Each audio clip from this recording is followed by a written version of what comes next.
Greetings, friends and adventurers! Hello! I am Chuck the DM, and I am your host tonight for the Jungle Noir mini-series wrap-up.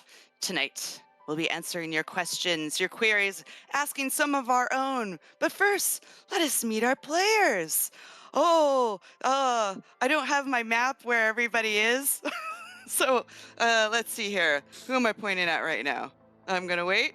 Oh, it's Jason. Hi. I have a bit of a raw throat tonight because I was screaming all last night, so. Oh. Giggity. Yeah. This is what I sound like when I'm hurting and without the voice mods.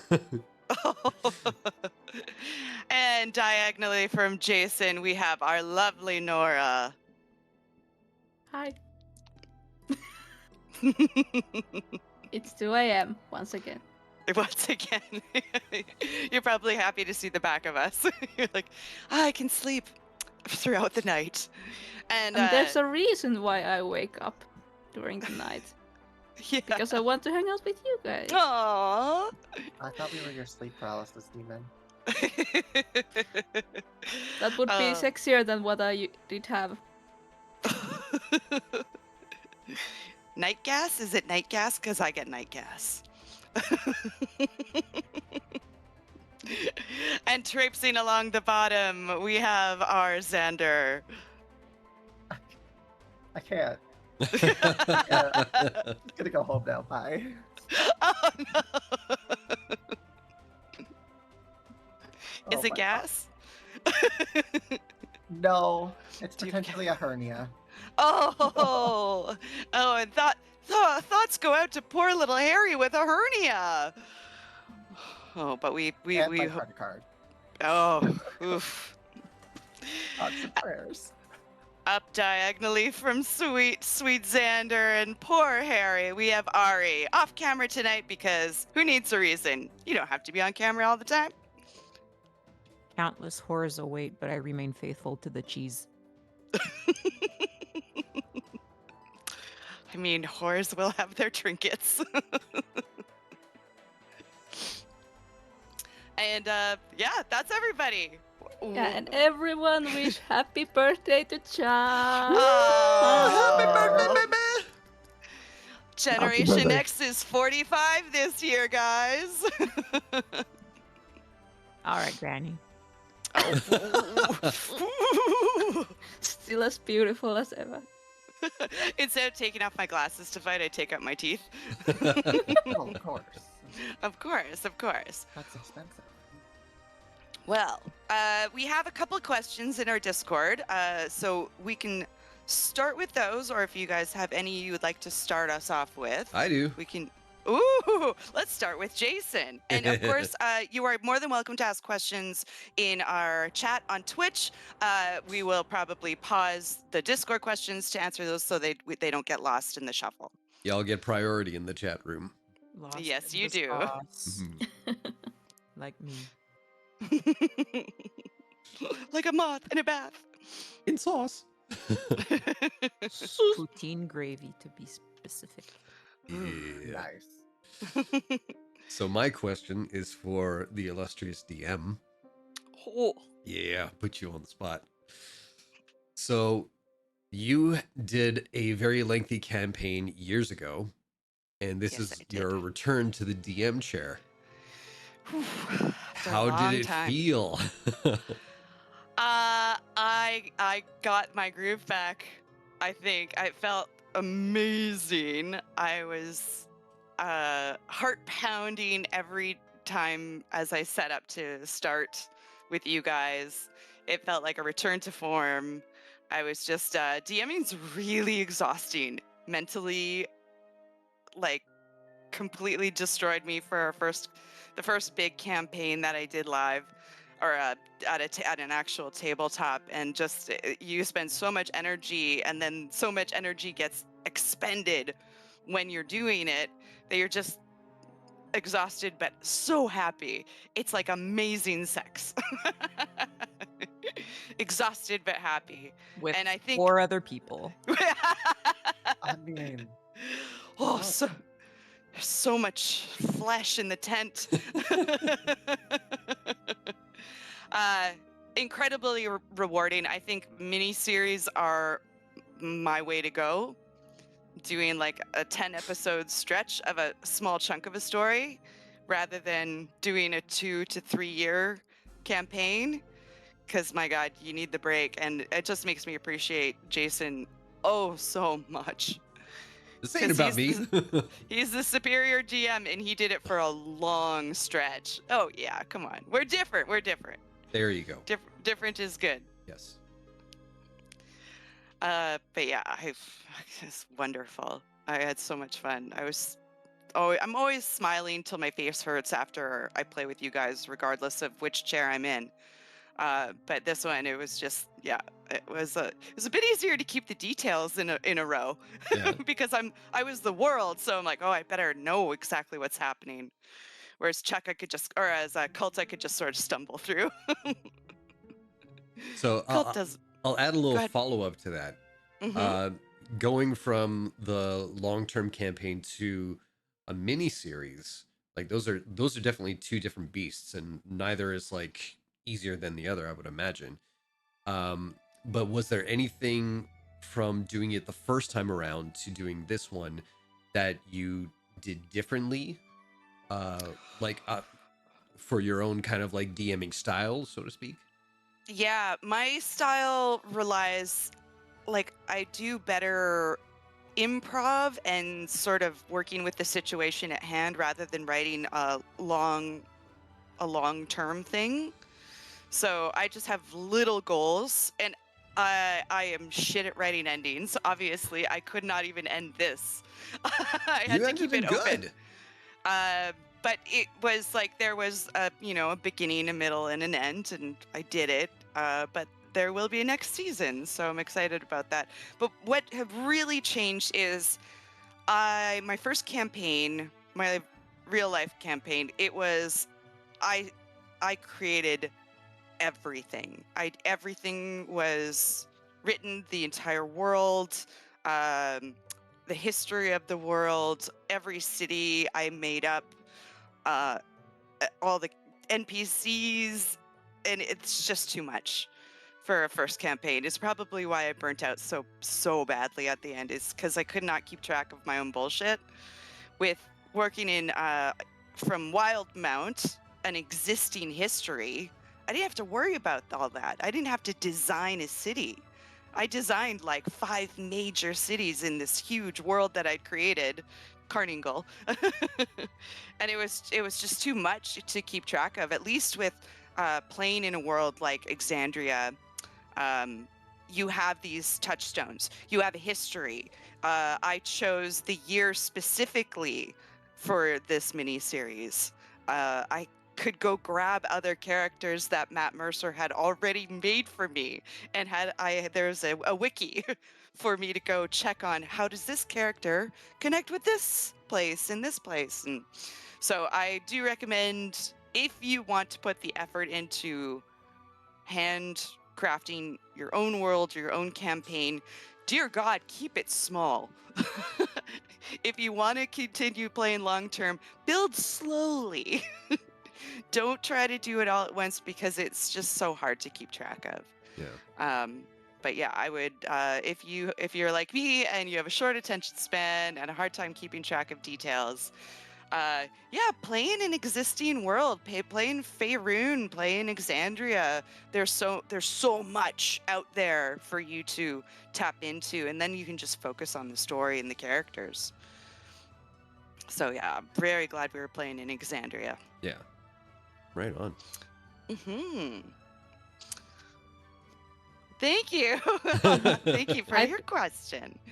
I think I have a question that I didn't write, but how old were you all's characters?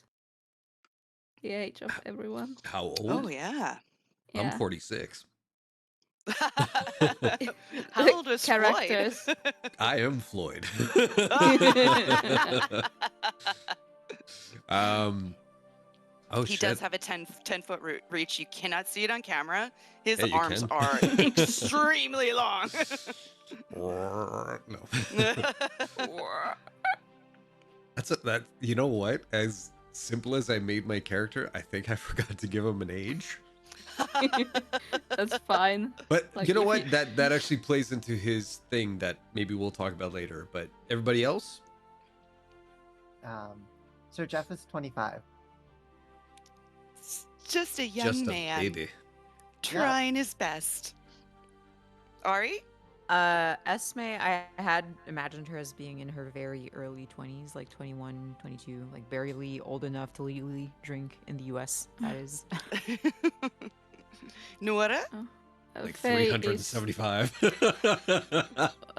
219. I was so far Yeah. off. A proper elven adult. Yeah. Oh, it's my dad. He's calling me. Oh. Oh, he's probably calling. We have dinner plans tomorrow, so I will have Okay. to get back to you, Dad. Good dad taking the daughter out for dinner. Mm-hmm. Yay. Should Well, we? yeah, Oh. I have another question for Chuck, but I Oh, can okay. keep it for later since she just gave a whole speech. Oh, it's fine. Yeah, if I'm good at one thing, it's talking nonstop. Relatable. Bitch. I said relatable. Jesus. Yeah, you two are definitely the yappers of the group.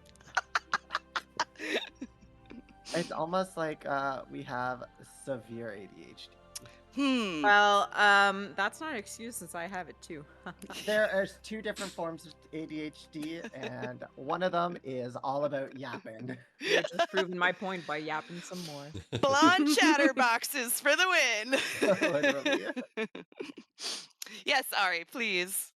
So my question is, considering we played together, but as fellow players at the same table, Jason's, how would you compare playing with us as a player and playing with us as a DM? Like, I guess I'm like specifically maybe like more Xander and I, since like Jason, you switched positions. Honestly, I focused a lot more on what everyone was saying. When I was cult, I'm only controlling one character, but I would kind of get lost in my brain trying to think of, well, what would cult do, and trying to get into his headspace more. So I would occasionally like miss little bits of conversation or description here, which is kind of why I was a little oblivious for most of Jason's campaign. But as a DM, you kind of like sit back and you widen your view. And it was easier actually to keep track of everyone's interactions, because I didn't really, I already knew how everything was going to react to you. So I didn't have to think about reacting to the world. I just had to be the world. Does that sound a little like existential? No, that's super interesting. Actually. Yeah, for some reason, I had an easier time paying attention to all of you guys as a DM than as Cult, because Cult was so wrapped up in his own thoughts, you know? But I'm going to try and move that skill that I discovered DMing back into like being a player character, so I don't get as lost as often. Which was all the time. I kind of want to hear Jason's opinion on it too, though. Yeah, me too. Yeah, Since you went from being a game master to playing with us. playing with us. Thank you for repeating the question, because I was having a Chuck moment just now. I was That's what the just staring question's at all the about. pretty people, and Chuck's like, and so that you said my name. I'm like, wait, what?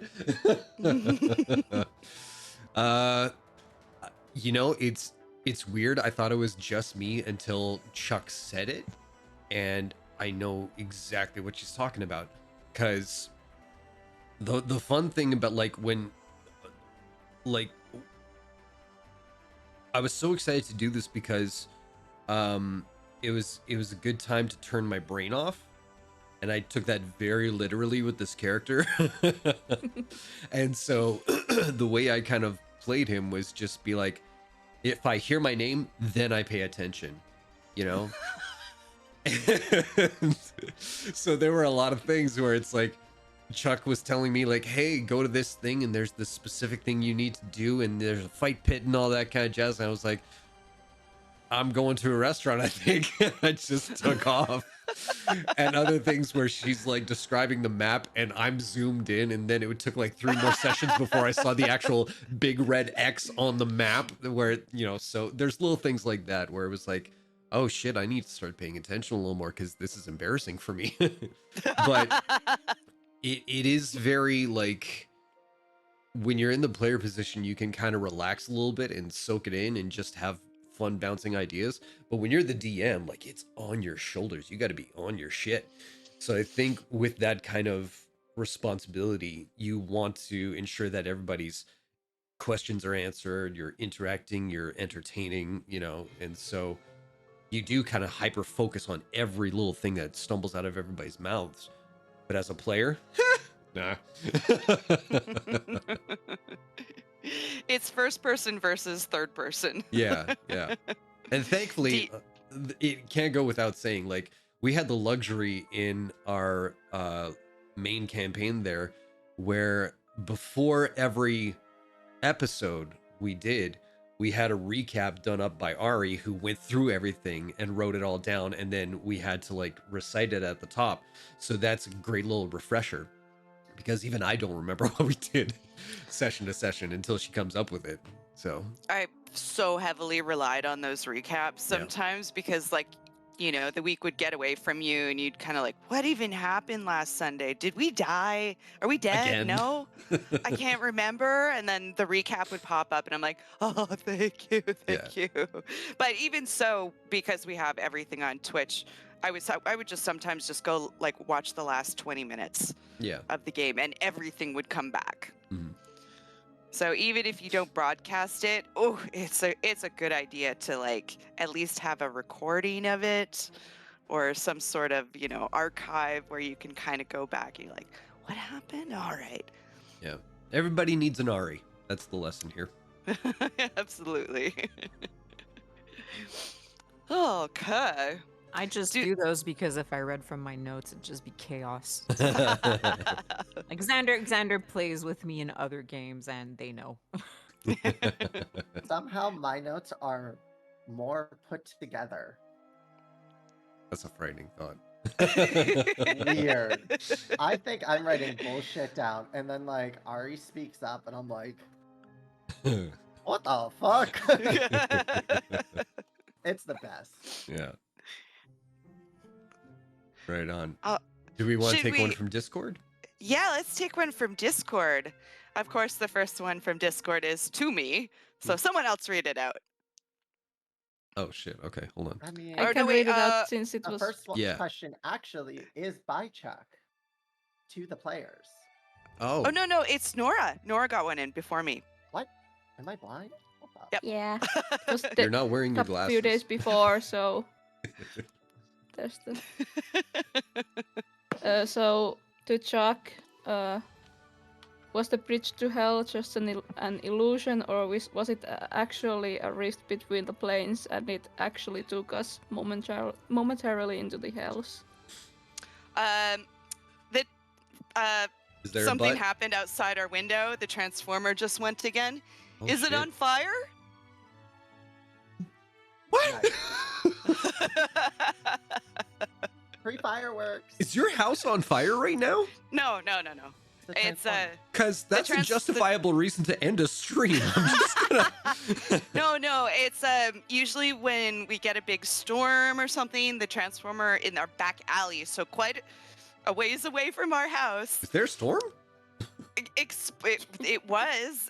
We've lost all the power on one side of our the street. We're fine. So if I do vanish, that's why. But the transformer just goes, brrr, and it glows green and pink, and it's like kind of disruptive. But it has happened before, and nothing bad has come of it. But yeah, if I vanish, don't worry, I'll get in contact with you. If there was ever a time to have it happen live on Twitch, hell of a way to go, man. So our hydro, our power company has been like going up and down the streets, so Okay. people are on it. Okay. Can The we have bridge the to question hell. one more time? Yeah, go ahead, Sorry. Nora. Yeah, was the bridge to hell just an illusion, or was it actually a rift between the planes and it actually took us into the hells? It actually took you into the hells. You were in Malborg. Jason knows it was Floyd's hometown. Can you write it down? Nope. No. Okay. It's one of the 9 planes. I know that, but yeah. Yeah. I still think I y'all will- are just seeing things. Yeah. I will take that information and tuck it into my pocket. I didn't even know that was real. That's crazy. Yeah, I wanted it to be questionable. Like, is this real? Is it not real? What the illusion was the river, the jungle river, and the parrot. Those were illusions. But as soon as you passed through that, you actually saw what was there, which was the sliver. The island was sort of set up so that I had a lot of freedom. If I just had a weird idea, I could just run with it. So that's why I made it all the chaotic magic and stuff. And I'm like, I'll find an explanation later. But the parrot smashing thing over the bridge was the very first idea for the campaign that I had. It was the first thing I wrote down. And I was so happy when Jason started walking across that bridge because he was supposed to be the first one across that bridge. And I was like, please, please, please, please, please. It would have been fine otherwise, but because Malborg is noticeably angled. And then I considered having boulders tumbling down, but I'm like, no, keep it simple. But yeah, that was definitely real. You Wow. guys actually fought a bone devil. That's Cool. crazy sauce. Hot. Wow. And Sir Jeff has no idea. Yeah. I mean, Sir Jeff's well aware of what was fought. We saw it. Yeah. But like, Sir Jeff's like, they're all just seeing things because I saw a bridge and water. But then you eventually saw the lava and the bone devil. I saw the bone devil. No, you saw everything. Sir Jeff did not. We may have missed that in the stream. It may have gotten lost in the conversation, but it was supposed to have been revealed, all of it. I remember I walked across the bridge and it was not revealed. So when I got to the side, Sir Jeff was like, "Y'all are just crazy." Yeah, it was supposed to be revealed. I won't know 100% if I actually said it out loud in the stream until I watch the stream. Yeah. So Wow. we'll just chalk it up to I just love the idea just that sees what he wants. Sir Jeff is there like, I don't know what y'all are talking about. Y'all are just crazy. Everyone else is like traumatized, and Sir Jeff's like, just an illusion, get over it. Come on. Nope, true hell. Cool. And my second question is to everyone. Could you tell us a neat fact of your character that never came up in the streams? And to Chuck, you could tell a neat fact about an NPC that never came up. I can go first. That the necklace that Faye has, it's like a coin that spins, and on the other side is the devil from tarot cards, and on the other side is the lovers from the tarot. So it's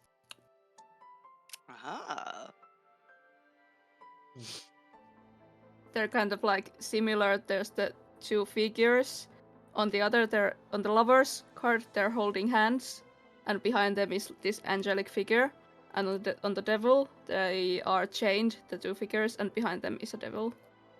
Oh, I didn't realize that. That's cool. Mhm. That's very neat.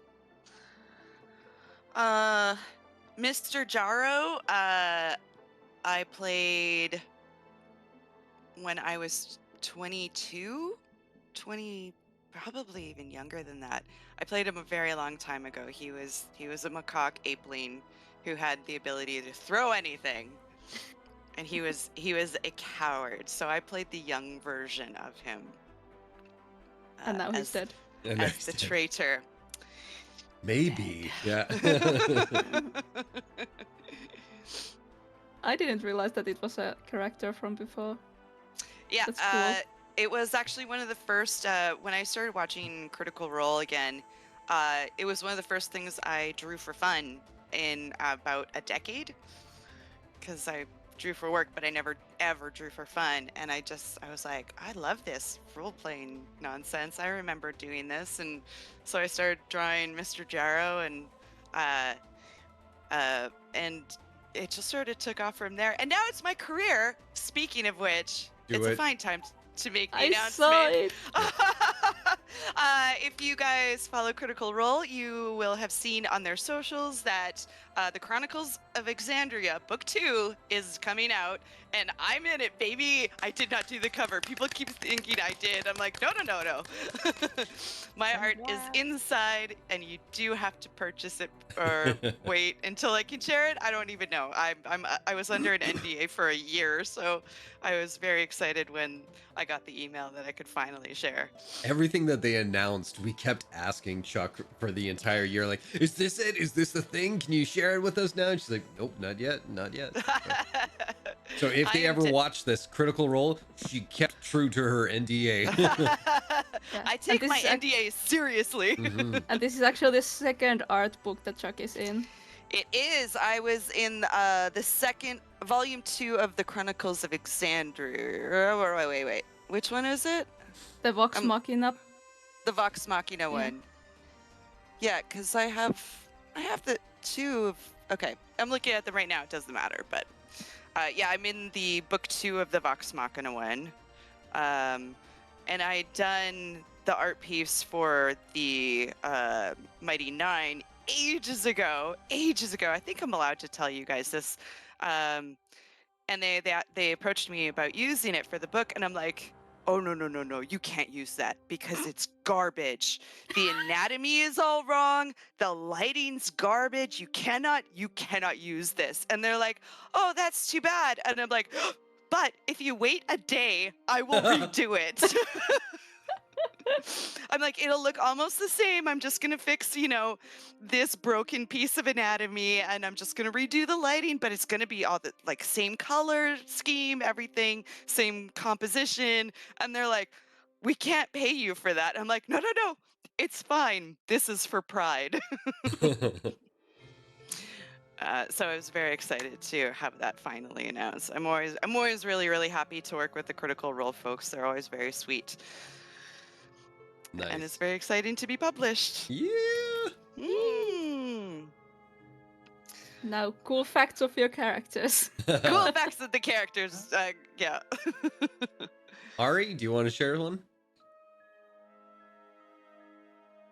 Well, I don't know how cool of a fact it is, but Esme is afraid of heights. Oh no! Why am Being I an not Earth Genasi. surprised?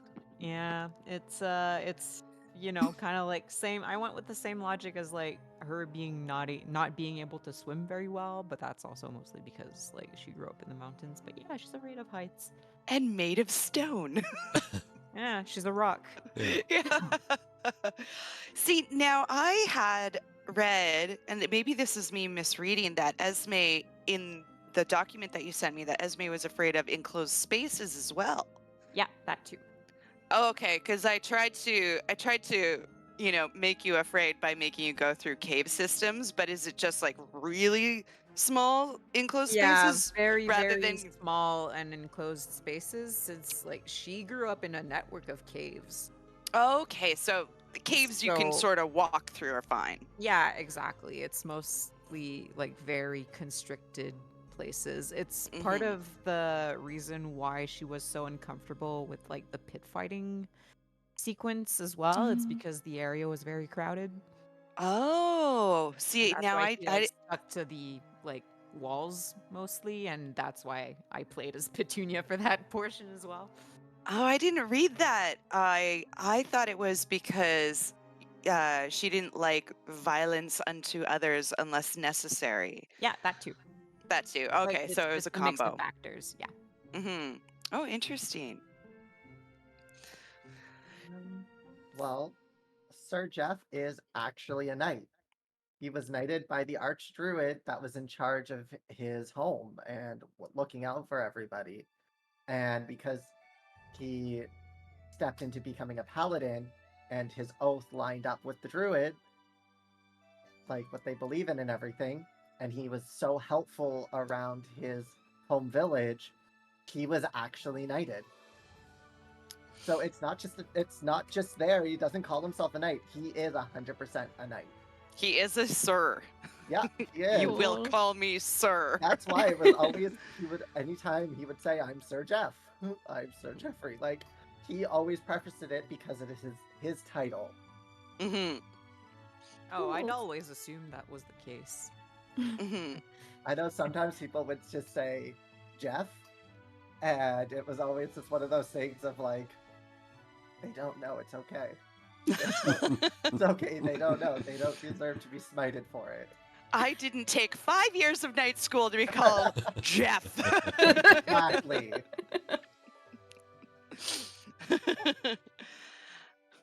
Floyd? I'm paying attention. What? Neat No, fact I about remember. Floyd. I remember. What's the? I think it may have. Well, no. Well, okay. I'll do this one. Floyd was a little bit of an experiment for me, not just like being a player again, but I always had this conundrum of like, what if one of you guys ever want to play as like an evil character, but it's like a heroic campaign? So Floyd is technically neutral evil for alignment, which I thought was kind of a challenge. So like, how do you play that? And the way I kind of figured is that he did come from the hells, right? And that's pretty much all he's ever known. And then when he came to this world, he was realizing like, oh, it doesn't have to be all that. There's all these other options. It's like, I was always red and now I see the rainbow, you know? And it's not that he's switching over to good, because doing very bad things to people, good or not, is just what comes naturally to him. But he's discovering little things that don't necessarily have to involve like murder, death, kill. Mm-hmm. So that's kind of how I played that without like dipping into like the ultra violence. When we started fighting, I fuck shit up and I do it very well. But that's where the evil shines. But everything else is just like, meh, I'm here. Let's see what's over here. Okay.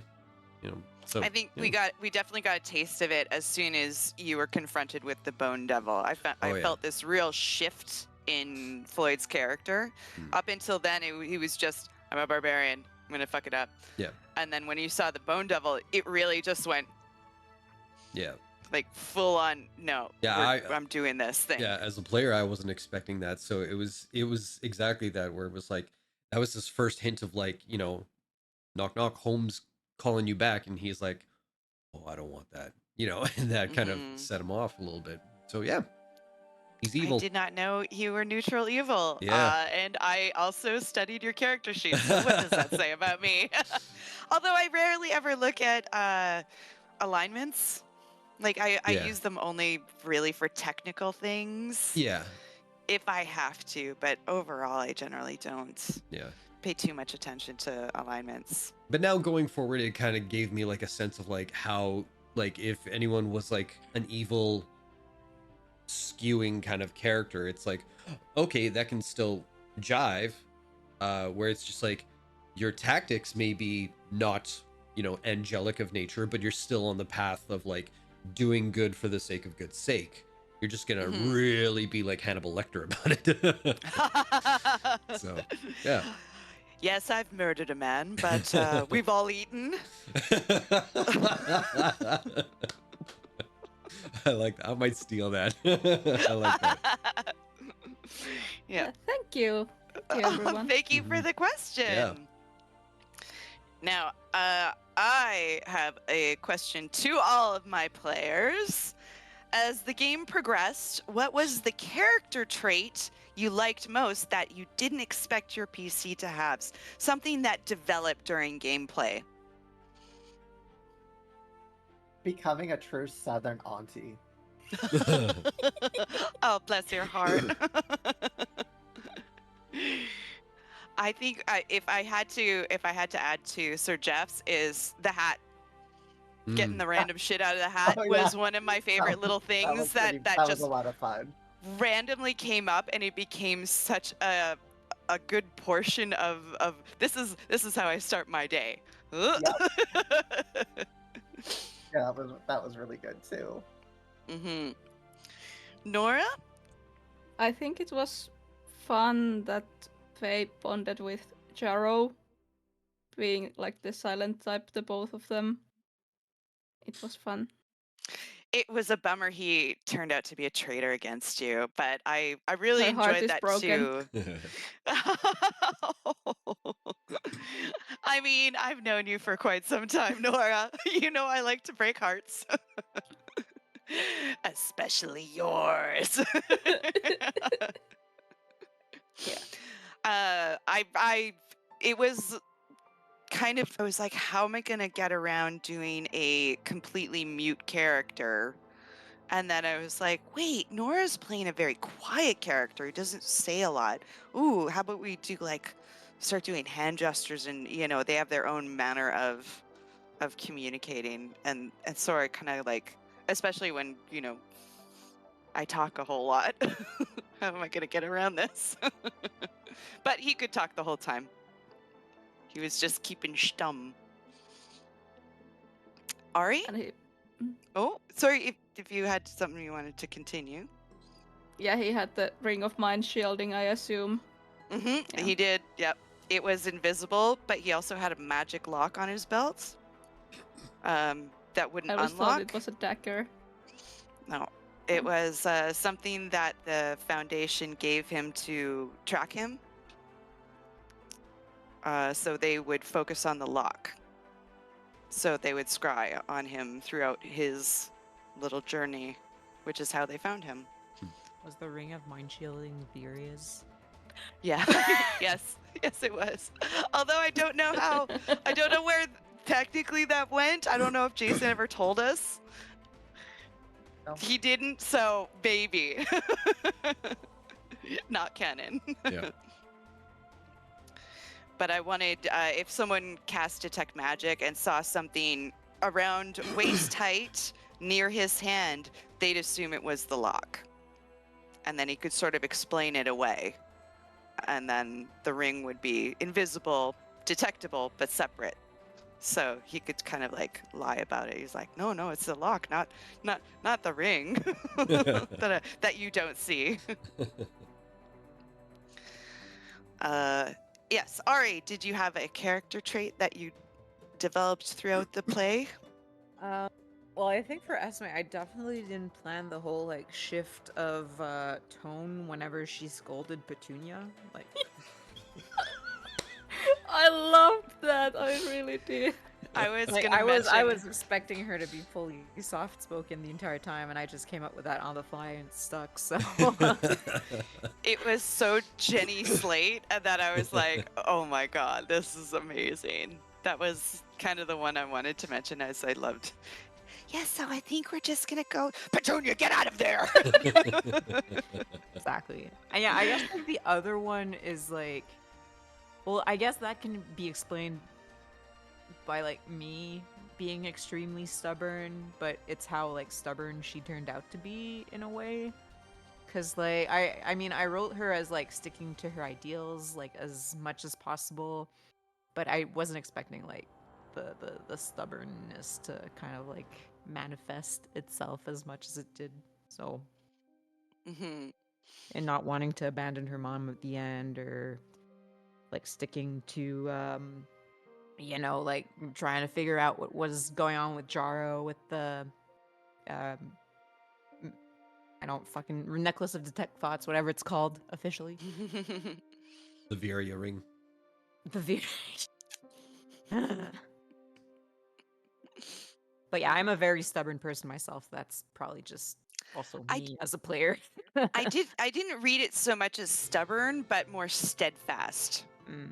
Like unwilling to give up on something when you totally think there's a path to the answer. I love how Ari's little grunt, as you said, just steadfast, and she's like, see, that's her stubbornness coming through. Like, no, it's not. I That said was a stubborn. I grunt meant of stubborn. approval, but okay, whatever. We can't see your face, so we are left to interpret noises Yeah. as we see. We see the green and red just kind of jiggle a little bit. We're like, oh, okay, she must be laughing. Yeah, there it goes. Jason, character trait. Oh, dude, I don't know. What did Like, what did you never intend to start doing as Floyd, but found yourself doing that you really liked? I gave myself I gave you very little to work with, and I set myself up with so few things to stay true to that Mhm. I don't know that I've strayed very far from them, which is like, just be like attentive when someone speaks your name, eat hot dogs, fuck shit up. That's it. I didn't stray very far from that. I wasn't ever going to be the problem solver. You said, I was like, when you set up the campaign, you're like, there are certain roles you wanted each of us to fill, and I chose the company man. So I tried to keep that in the forefront of my mind. Like, if I'm going to concentrate or focus on anything, it's what's the task at hand. And as far as he understood, the task at hand was to make sure that Esme was alive and got to do what she did. So anything other than that, so yeah. Like, I really didn't set out to like make any like decision making or changes in the character or anything like that. I don't know if I even did. So yeah, unless Well, what you guys about his picked up on crush something. on the sausage lady? He didn't have a crush on the sausage lady. He had a crush on sausages. There's a difference. Was it not the butcher? It No. was her wares? Yeah. That's Oh, like saying like okay. you're in love Oh, with the that's crack different. dealer. No, you're in love with the crack.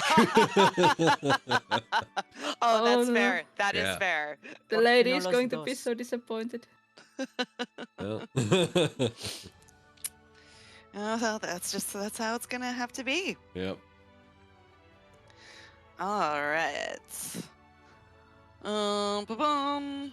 Oh, this next one's for me as well. But Wags sent us. We didn't have a whole lot of questions, and Wags on Wags Discord delivered. delivered. So, Jesus. Hero of the evening. Mhm.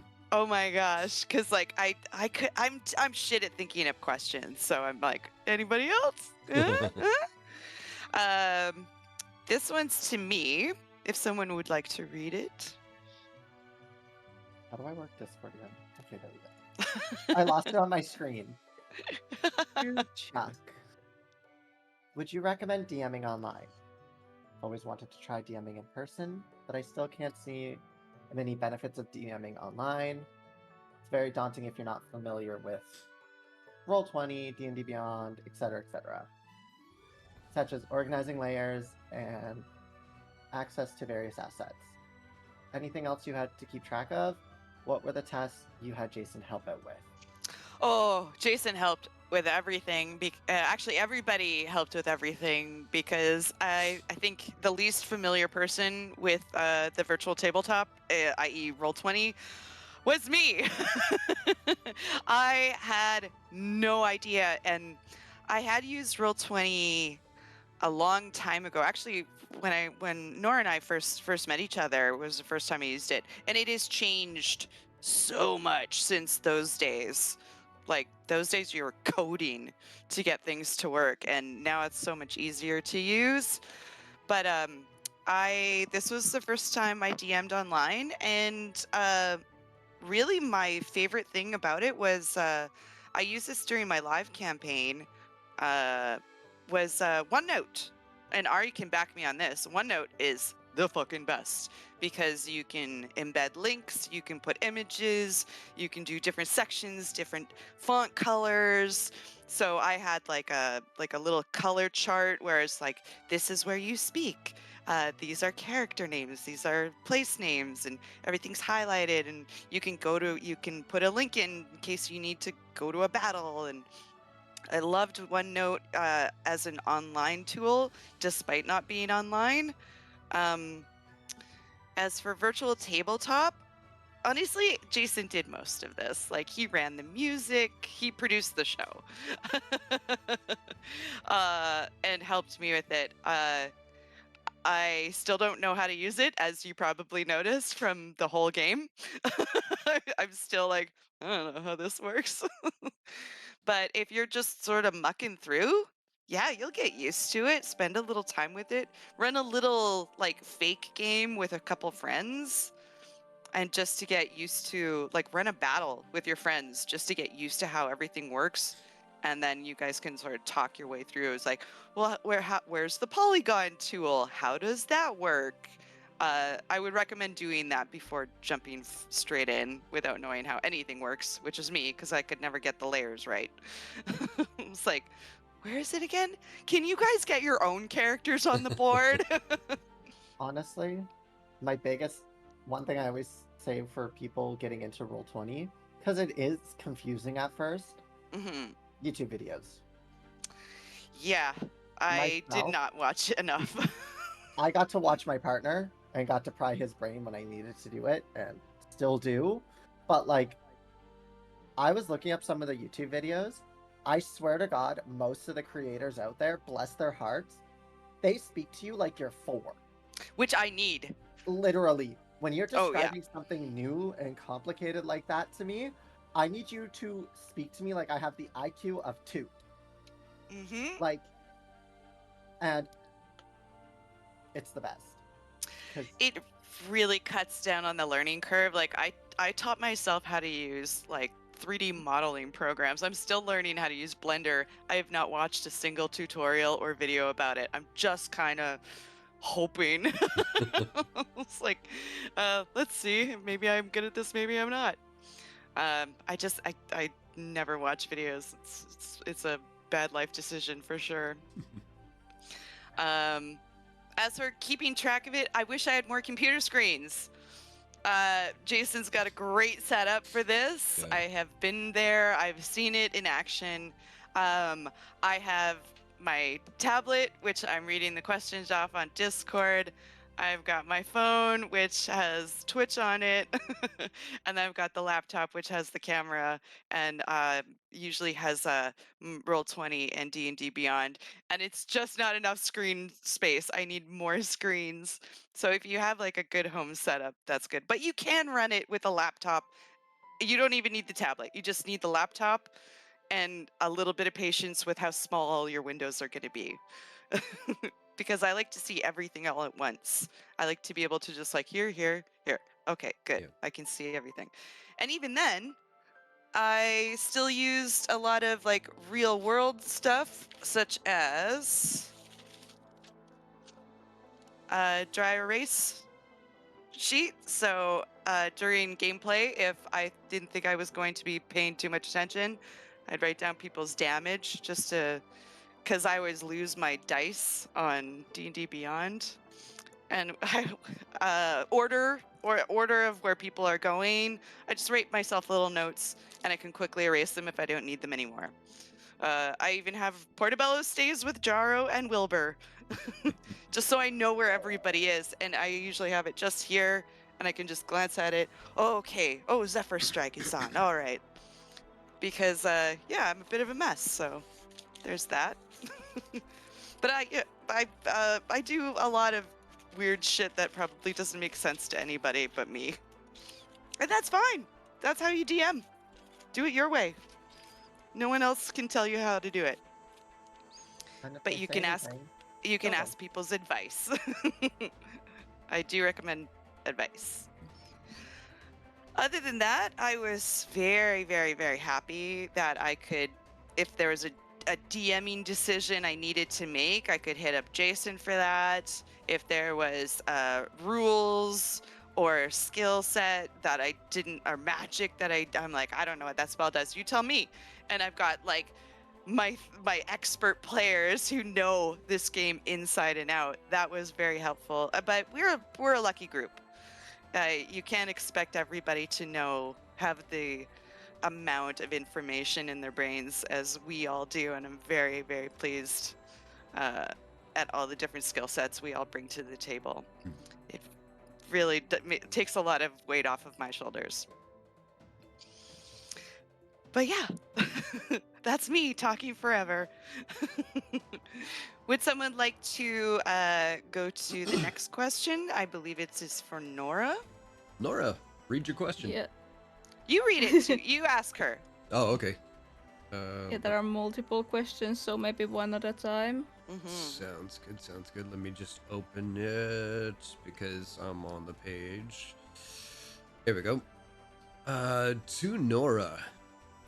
What were the weapons Faye was using? Homebrewed gauntlets? It was so cool watching a barbarian have a fighting style that throws hands. Have you ever played a class that uses random tables before? Was it because this was a... Oh, wait, that's a different question. Yep, that's another. Okay. So, It's hey, okay. your fighting style with throw hands and the gauntlets. What up with that? What's up with that? There are like gauntlets that have embedded crystals in them that can detach, and they're like there with a chain, so they're kind of like flails attached to her arms. So I just took flails in D&D Beyond and renamed them as gauntlets, so the damage and to hit was just the flail stat block. But for like for the looks and aesthetics, it was like the gauntlets she could punch with them and use the chain like a flail, you know. Yeah, there was some fun little homebrew stuff with Nora that we got to explore. And I mean, my goodness, homebrew it up, flavor that stuff. As long as the rules make sense, you just rename it. There you go. And it does look very cool. Which is sad that I only did the shoulders up for the artwork. It was faster like that. Less effort. And the second part of the question, Jason? Oh, shit. Stay on top, Floyd. Well, no, I'm like you. I'm switching through screens. God damn it. Have you ever played a class that uses random tables before? Was it because this was a mini-series / short campaign, or would you play a wild magic user for a long-term campaign? Faye, actually, I played her before. She is from another campaign that it was a long-term campaign that eventually just died because of time issues and stuff. And back then,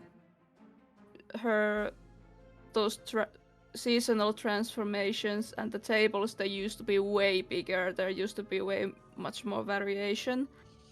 But for this shorter campaign and for the sake of Chuck's mental health, I reduced that.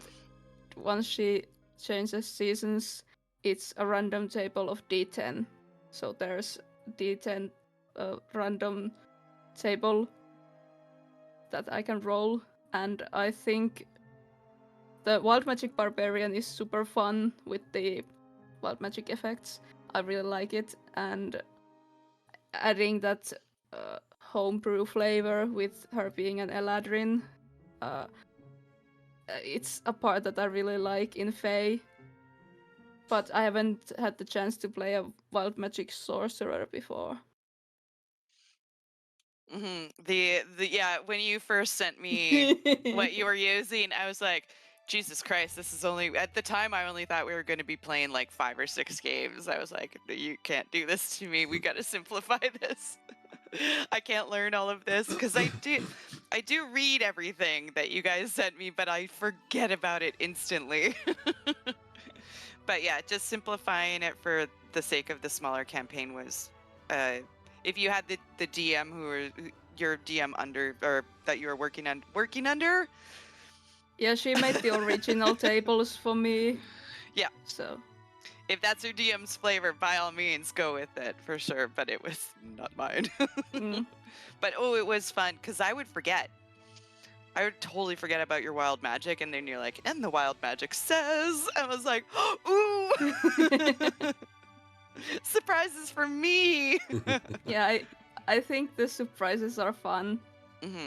Yeah, it just gives you a little bit of a wild card to deal with. Nice. And you have a third part of Oh. the question. I'm Do on you it. want to like go through maybe like Yeah. questions for like everyone and then come back to them? No, maybe, screw so you that- guys. Fine. That's fair. This Yeah, last yeah, one yeah. is for Jason as well, so it's like a It's a double, and segue. after that we can go Yeah. like. So, what would be a story slash? What was the story slash mission that Faye and Floyd went on together since they knew each other before the adventure? To my knowledge, it just involved monkeys. Oh yeah. I forgot about that. Yeah. Yeah, I'm actually gonna say that's a question for Chuck. What did we do? I honestly thought you guys were going to talk to each other about that. I Oh. guess that did not happen.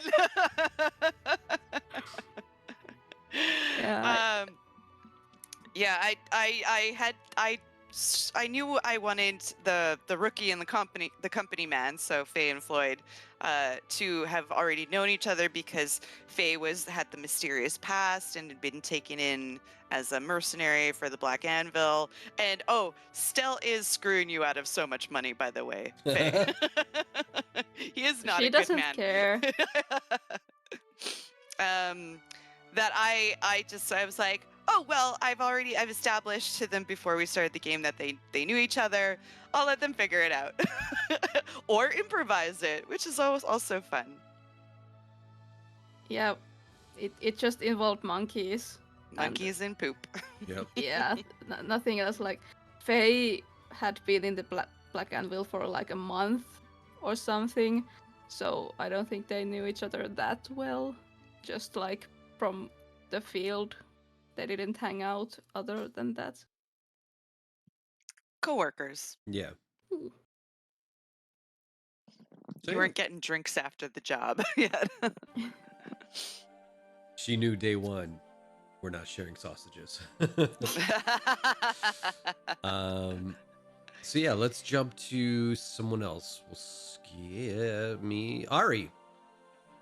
Was Petunia inspired by your cat and Thembershawd? LOL. So yeah, Petunia was definitely inspired by Thembershawd. I think that's one of the references I gave Chuck when we discussed Yeah. Petunia. Yeah, go ahead. I didn't even know how big a drake was. I was like, tell me more, because I was like, am I gonna include this in the art? And then you sent me this Thumbershout, but really small. I was like, yay! Yeah, so the Drake Warden, because their Drake grows in size as the Drake Warden levels up. But because I only have 5 levels in Ranger, Petunia is still small sized, so she's just a very small Thembershawd. And then Basketball size. I like my other inspirations were Garfield, you know, big yellow, orange, not yellow, orange cat. And I guess in a way, Tally, my own cat, inspired some of her mannerisms, but that's just like by virtue of like being a cat. Mhm. But my own cat definitely tries to steal all my food all the time. So yeah, in a way, like indirectly based off of Tally. Not as Excellent. vocal as Tally though. My cat likes to yell a lot.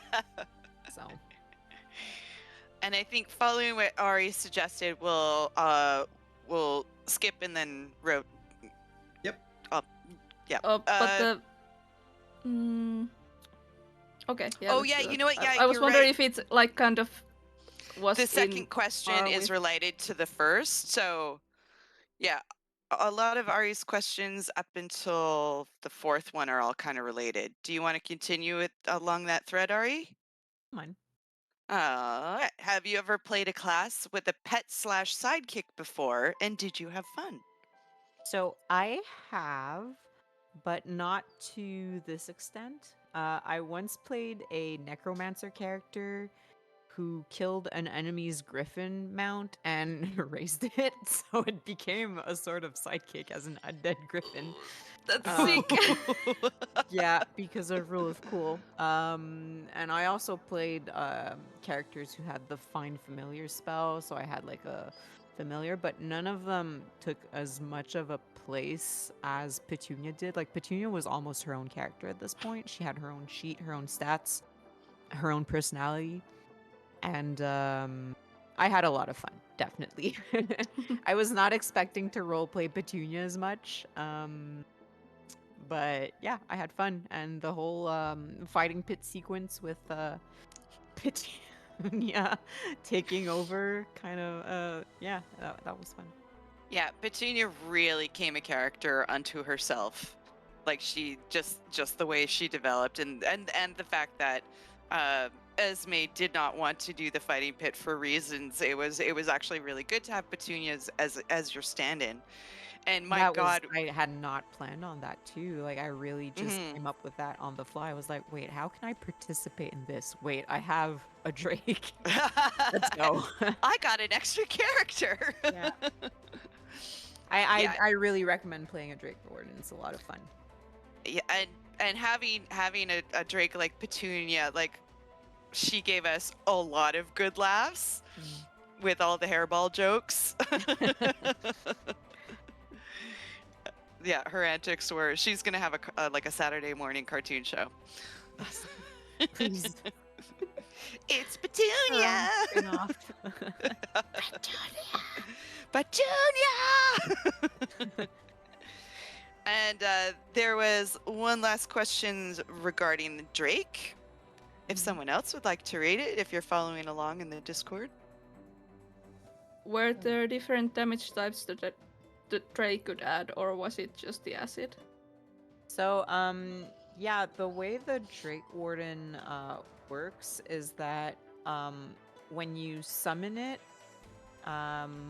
which didn't happen in this campaign since like Petunia was like, I mean, it's kind of like this is where like the game mechanics and like story kind of like diverge. Is that Esme's been with Petunia her entire life. But mechanically, the Drake Warden, the Drake is Drake you summon, kind of like a familiar, and when you summon it, you can choose its elemental type. But yeah, just for like story purposes and character purposes, if Petunia ever ended up like dying, quote unquote dying, if I were to resummon her, she would always be a copper dragon, so acid type, just to stick with having Petunia as a character, not just like a game mechanic. Mm-hmm. Oh, interesting. I didn't know that was how it worked in the mechanics. Mm-hmm. Mm-hmm. You learn something every day. All right, we're going to switch over to Xander now. Ask a couple of questions for Jeff. If someone would like to read that first one for Xander, I can do that. sure. How did you come up with the full name for Sir Jeff? Was it random or significant? I looked at names of mushrooms and picked the ones that could be turned into more names, like regular names instead of just the names. So I took the mushrooms that I liked and was like, yep, I can. Oh, if I put Ella at the end, it makes it more of a name, or like end it with an I, like, or you know. edit it a bit more, take half of the word and add a little other, like put sun at the end, Tagenson. Mhm. Like, just was like, yeah, this dude likes mushrooms. I for a have a reason. theme. But what about Jeff? Because I always spelt it Geof. Yep, Geoffrey. Mm-hmm. Is there a significance to Jeff, or just because it's fun? It's like naming a cat Because Kevin. it's like somebody says, "Oh, Jeff," like Jeff. No, you uncultured fuck. We speak the Wasn't that Queen's way. English here. Exactly.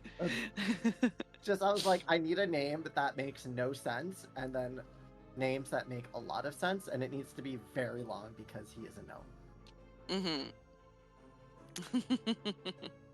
And now you've got the poster behind you forever Yes. and ever. Perfect.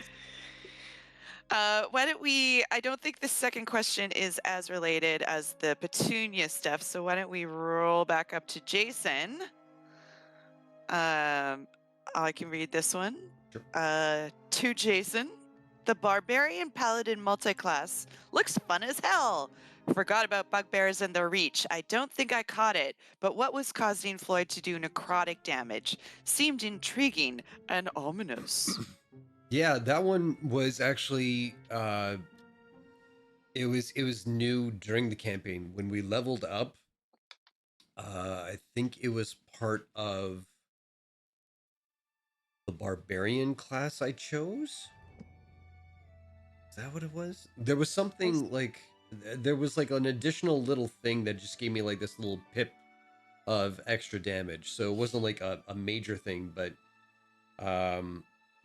if I remember correctly, I think it like I don't have my character sheet up right now, but I think it's scaled with like one of my either my levels or my stats, and it was like an additional 1 necrotic damage for whatever. And I think it could have been necrotic or what's the opposite of necrotic? Radiant. Radiant, thank you. So it could have been one or the other. And since he came from the hells, I'm like, well, he ain't gonna do radiant. That's holy light. And so yeah, so I just chose necrotic. That was the only thing about it. It is fun as hell. Because yeah, that was the big part of his backstory was the barbarian paladin thing where he was just like a beast when they found him, and somehow he went from being a beast to like winning favor, and that's how the paladin came in. But when he left, it's like, well, he's kind of out of favor, so it doesn't make sense to level up the paladin, so just keep going with the barbarian kind of stuff. But it is very fun because when you throw on like that smite stuff with your ability to like throw caution to the wind and get advantage, and then you rage and you only take half damage of your already fucking buff self. Oh my god, you're just a wrecking ball. And it is fun. And I feel bad because I killed a lot of shit, and I felt like I stole the spotlight there from a lot of people. It was great the first time. It was like a real tearjerker, I'm not gonna lie. But when it kept happening, I was like, uh-oh. So I don't know. We like you were hobbled during the big bad fight, and I'm pretty sure I repeated it several times how bad I felt about having you frightened during that. I was like, it's the DM gets to play and he's not getting to do anything in the last fight. A creature designed to be a good challenge for your character.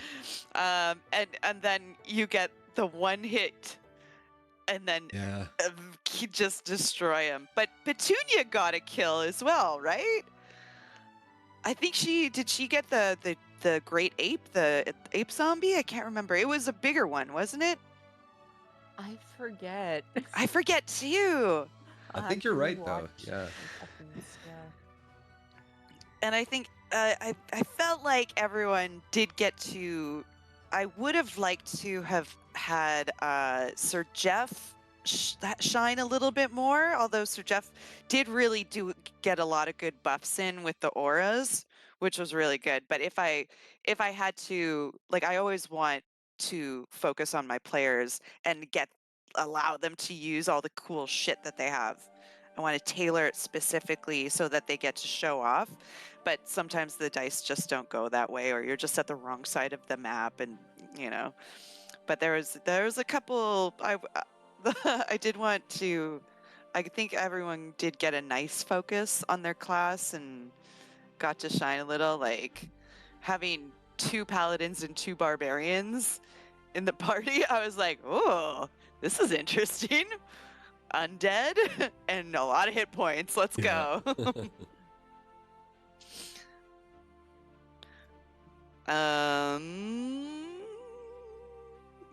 Ooh, we can scoot down to Ari. Well, I'll tell you what. Before we go back into the questions, we could do a Oh. bathroom break. Hey, yeah, because I know Harry needs a little checkup, and we all have to pee. All right, don't forget, I know there's not too many of you watching live, but if you do have any questions, please ask us. We will answer them to the best of our ability.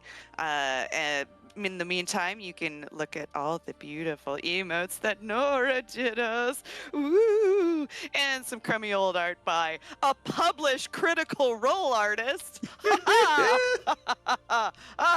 Okay, that's enough of that. We'll see you in about 10-15 minutes. Love you. Goodbye.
Oh, we're back. I hope you had a lovely little piddle, got yourself a drink, got yourself a snack, and we're going to continue asking questions again. If you're here watching us live, by all means, ask a question. Where were we in our list? I think we were back at the top now because we got one for everybody at least. Yes. Oh, I think we were we back to Floyd? Wasn't Nora first? I think we. Oh wait, We went through all my we went through questions. all of Oh. Nora's before we decided to stagger them. Gotcha.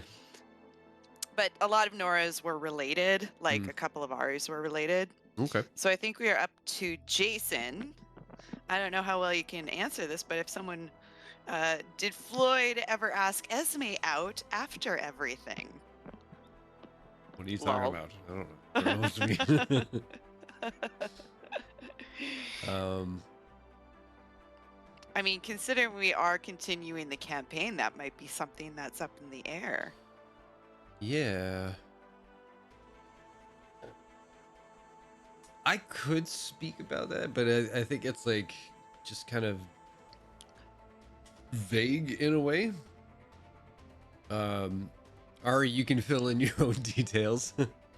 But I'll say for Floyd, I don't know if it's like I don't think Floyd knows the concept of dating. I don't think he knows the concept of boyfriend, girlfriend, man, wife kind of stuff. I don't think he understands the concept of his feelings. And I don't think he's really had any sort of like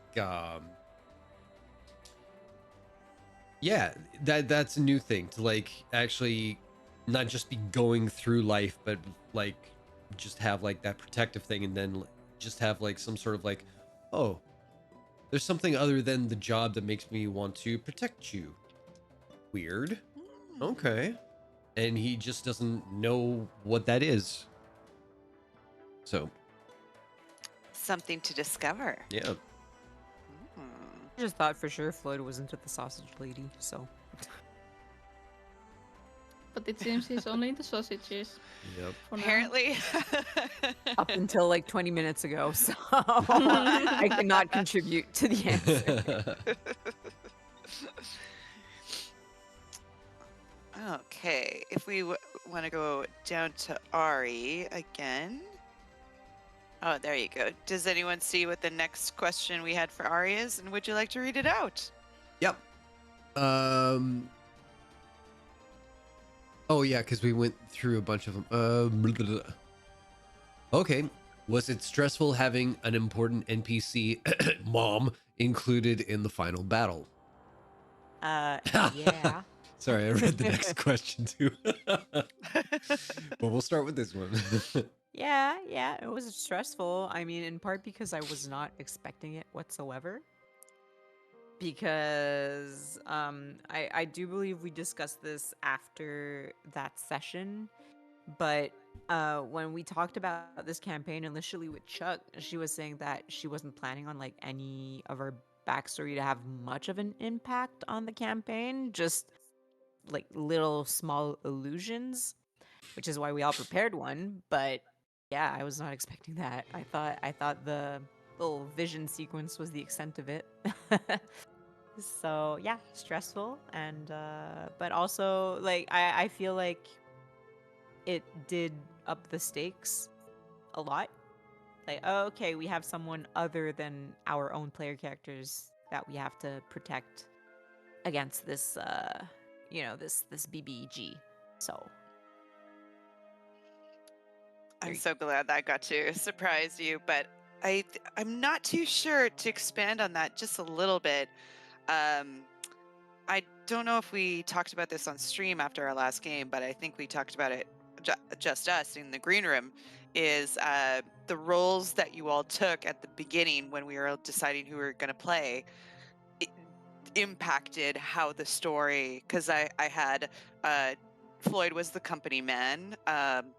Faye was the rookie, Sir Jeff was the specialist, and Esme was what was it? the investor, I believe. The investor, or representing the investor, and whoever the investor was, that's kind of how the focus was going to rotate around. They were the nucleus of the story, but you all made up the entire cell. And so, because you were the investor and working for the foundation, your backstory was always going to be part of the main part of it. And then you wrote me that about your mother going missing. And I'm like, it writes itself. I have no work to do now. I was just like, I'm just gonna write that in as a reason for Esme to set out. Like, I was That's not great. expecting that to come into play whatsoever. So Oh, it's like so- kind of like an unresolved mystery kind of situation. Mhm. So Oh, it's maybe for a larger perfect. campaign, I would have expected it to show up, but not for a mini one. So that was a pleasant surprise. Mm-hmm. All right. We can go to Xander now. If someone wants to read the second question for Xander. Can do that. So Wags said that I don't think I caught this either. What caused the aura of spores around Sir Jeff? Was it mushroom flavored Oath of Asian? Oath of the Ancients? Or the Oath of Asians, you know. Oath of Asians. Shiitake. Oh my god. Oh boy. So, Don't get us canceled. as everybody knows, I was a wizard for 2 years, and I had one action. I barely had a bonus action. I barely had reactions. I really didn't get to do much in combat because of just how the class is. And so Chuck was like, you have a bonus action. You have I will give you more action economy. You get to do stuff because it's as fun as it was to be like, I do disintegrate, 70 damage. Anyway, that's it. Like, it's a lot. That's why Mhm. wizards get one thing. And that's why they can't do their bonus action spells, because it would be too much. But as a player, it's nice to be like, I want to do this, and this, and that, and this, and everything in one turn when a wizard's like, 12 years later.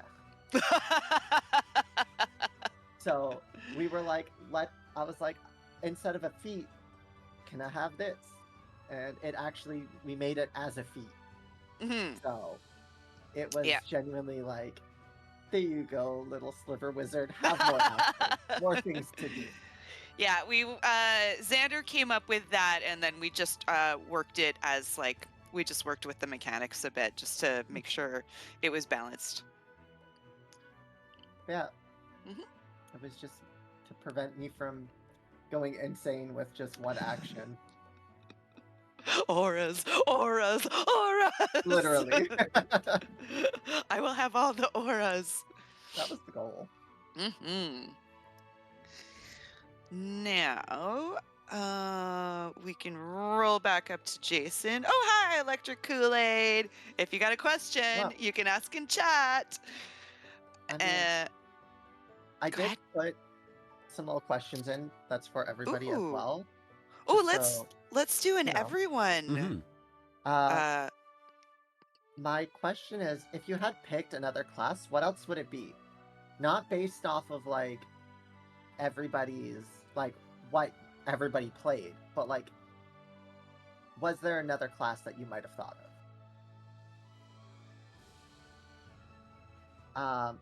First We for used- Jeff, it was obviously a druid. Mm-hmm. It was a Yeah. tie between paladin and druid, and then I played him in a one shot that turned into a two shot that almost was a three shot. Four We just never shot. finished it. Yeah, It was it a was four going to be a four shot, but we never finished. I was like, I'm going to play him as a paladin for this, see what's up. And then fell in love with him as a paladin. So, Yeah, because when we were first discussing character design, you were going to play a druid, I it was a believe, barbarian druid. Yes, that's what it was. And But then I something switched off. happened. Well, I liked the idea, Mhm, but me I too. was like, I felt like that character specific, like the backstory and stuff, was very like more for something a bit more drawn out. Mm-hmm. I feel like it wouldn't have fit the pacing per se. It was a character based off of Donkey from Shrek, but I was like, I'm gonna figure other stuff out, and so I did. Mm-hmm. For Esme, it's like a hard question to answer since her subclass is really tied into her whole backstory. But she would have been otherwise a Way of the Ascended Dragon monk, Ooh. which is from the same source book as the Drake Warden Ranger. That's like pretty much the only class I can see her be, so that it ties into her backstory in a way that makes sense. That makes sense. And you as well had a different concept when we first started talking. Did I? Yeah. Oh, well, way back then, Way I back. remember I was telling you about a Blood Hunter I wanted to do, but then Travis Willingham ended up playing that exact fucking character in Right. Campaign Oh, for Critical yeah. Role. Like yeah, the my day OG after I told you about it, Yeah, they were yeah. introducing their new characters, and he was like, "Yeah, I'm a gnome Order of the Lycan like Blood Hunter," and I was like, "Well, there goes," and it's just like a running gag that Travis and I like share a brain cell because I played a Hexblade, he played a Hexblade, and then I had another character concept. He ended up playing in Exandria Calamity, so it's just like, yeah, fuck it, I can't win. So I scraped that concept entirely and went with something else.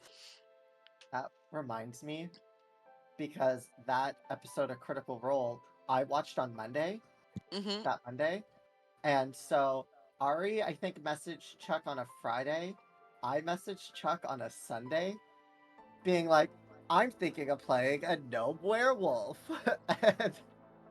and then Chuck was like, okay, yeah, sure. And then I was like, oh, I can't do that because fucking it just happened in Critical Role. And then Chuck was like, oh, yeah, and you weren't the only one who wanted to play a werewolf and canceled for the same reason. I was like, I would have worked with that. There would have been fun consequences of having two werewolves in the party. That would have been hilarious. I It didn't would have think of been interesting. Blood Hunter though. I was thinking like straight up werewolf, like Mm-hmm. Curse with the lycanthropy. yeah. But I forgot that happened. Nora, was there any other class that you were considering before you settled on Fae? I think Faye, I mean, Faye has always been a barbarian for me, the wild magic barbarian specifically. And for this game, she was going to be an NPC. Oh yeah. I had given her to Chuck because she was sort of connected to Stell before. So it was just kind of an obvious choice for me. Yeah. And if Faye were to be any other class, I think she would be wild magic sorcerer because the wild magic is just so her. Yeah. So part of it just threaded throughout the character. Mm. Yeah. So the whole Stell Black Anvil thing has just been it's never been used in any game, but it's just a sort of a jokey concept that Nora and I and a couple of other friends have been like just playing with for like a couple of years now. And I was like, oh, I finally get to use this in a campaign. Awesome. So he was just sort of set, ready to go. But yeah. Jason? Are you playing with any other class ideas for your bugbear? Not for Floyd, but I had like a completely different character before we settled on Floyd. And it was when you first pitched the idea that we were going to do a mini-series. And I sat down, I was like, oh, okay, what do I want to play? And I know I've always had like a particular ranger class that just, oh my god, fucking slays. And then the character I had was like, I don't want to give too much away, but essentially they were kind of like, they were coming out like a Steve Rogers Captain America kind of person with this ranger ability, but then there was like, you know, a tragedy in his background. What a shock, you know. And then the further on we got into it and the closer we got to doing it, I was definitely having some burnout issues. I was like, I do not want to think about all this stuff. I do not want to deal with my own like character drama kind of stuff. I'm like, I want something basic. And so Floyd was born in like a day. He's got his fuzzy slippers and his Yep. pumpkin spice latte. Yep. And a sausage. And that was it. Yeah. Who's a good boy? Yeah, exactly. So that was much easier on the brain and yeah, a lot more fun, I think. Yeah. For me at least. Yeah. No, yeah. I enjoyed having a dimwit. They're very fun. And I do it so well. Who'd have thunk? Like knows like. Yeah. Wait, what? No. Excellent. Okay, where were we?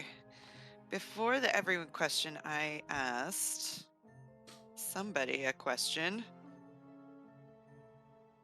Was it Jason? Jason, did you have a good time as a player? No. Get fucked. Did I have a good time as a player? Yeah, it was fun.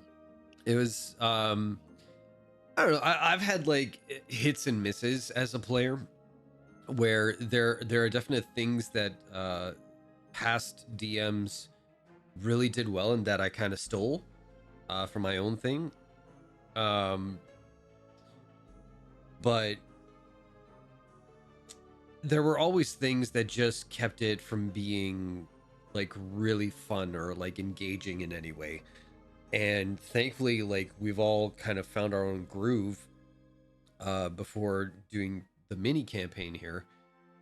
And so it was a lot easier to kind of invest in like the fun and be ridiculous and, you know, get into each other's characters and do all the cool things and, you know, have something that is like engaging story wise to kind of like get behind.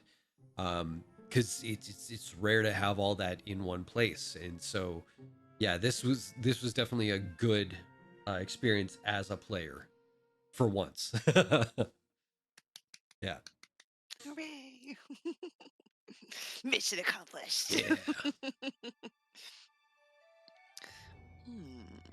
Who's up next? Is it Ari? We've got one more for Ari these are all from Wags, by the way, except for the everyone question was I'm from asking Xander. this one. Go for it. Would Esme go out with Floyd?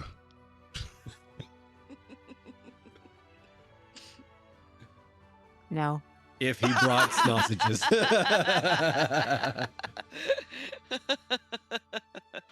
If your character No. would be going out with any one of the party, who would it be?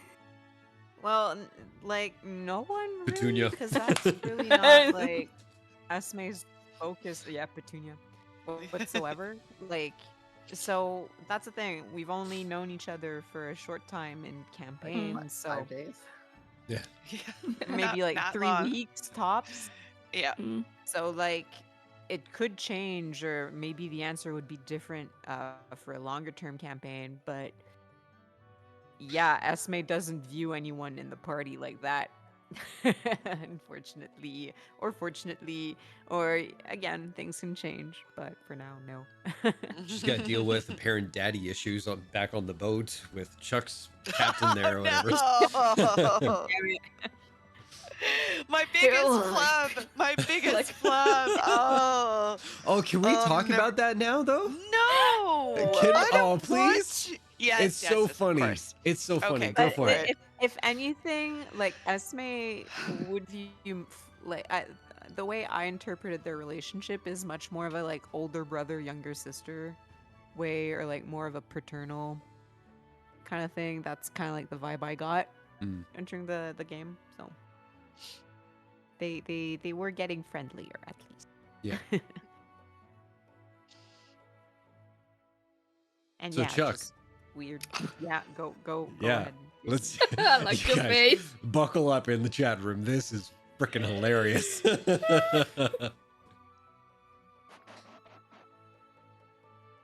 Anytime now, Chuck. What? You ask you want me to talk about it? Phrase it as a question. Jeopardy. Okay, Chuck, can you please talk about this question?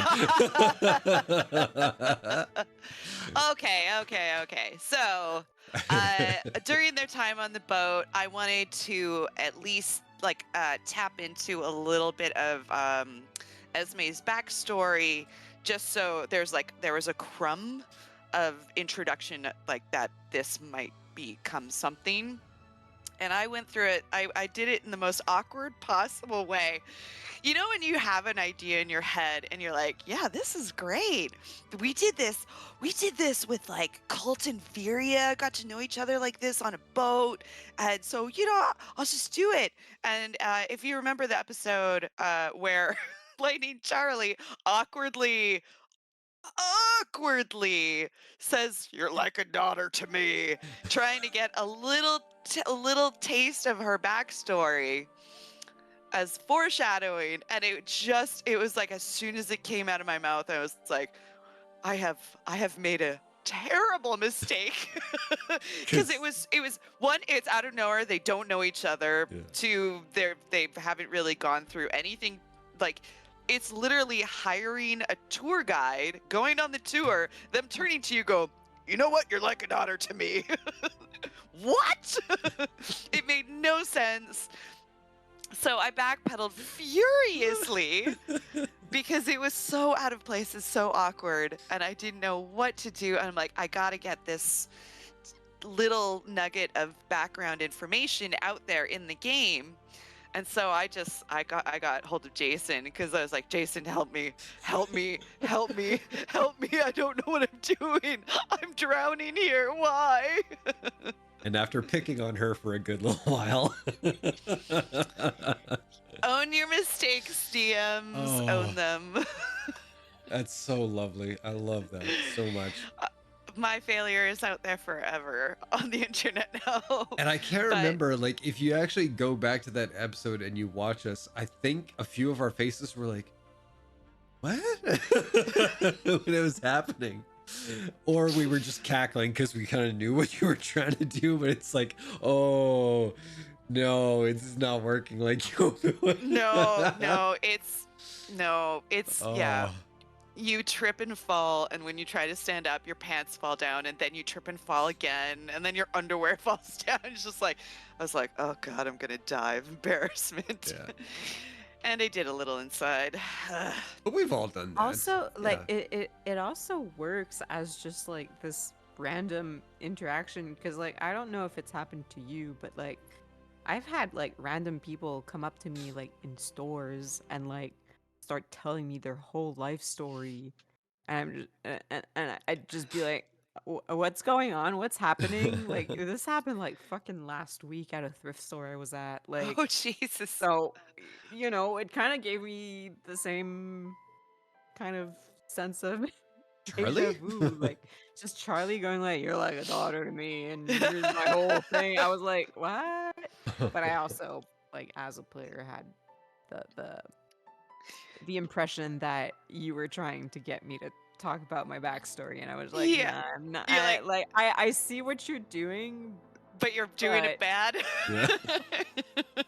You just picked the It wrong doesn't. person. That's No, all. it didn't make any sense. But as much as this wasn't the intent, we can always chalk it up to maybe Lightning Charlie is just a lonely guy, really, that's you know. desperately trying to make a connection.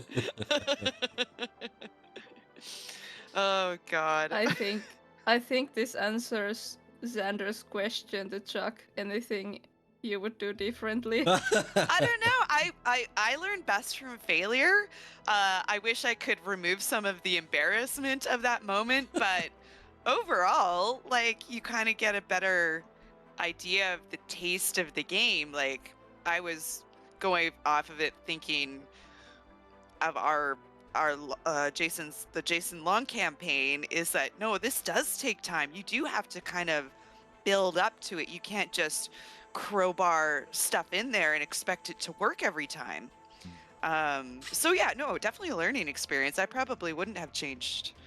I do feel embarrassed, and I will learn from that, and I will be embarrassed again. That's the fun of it.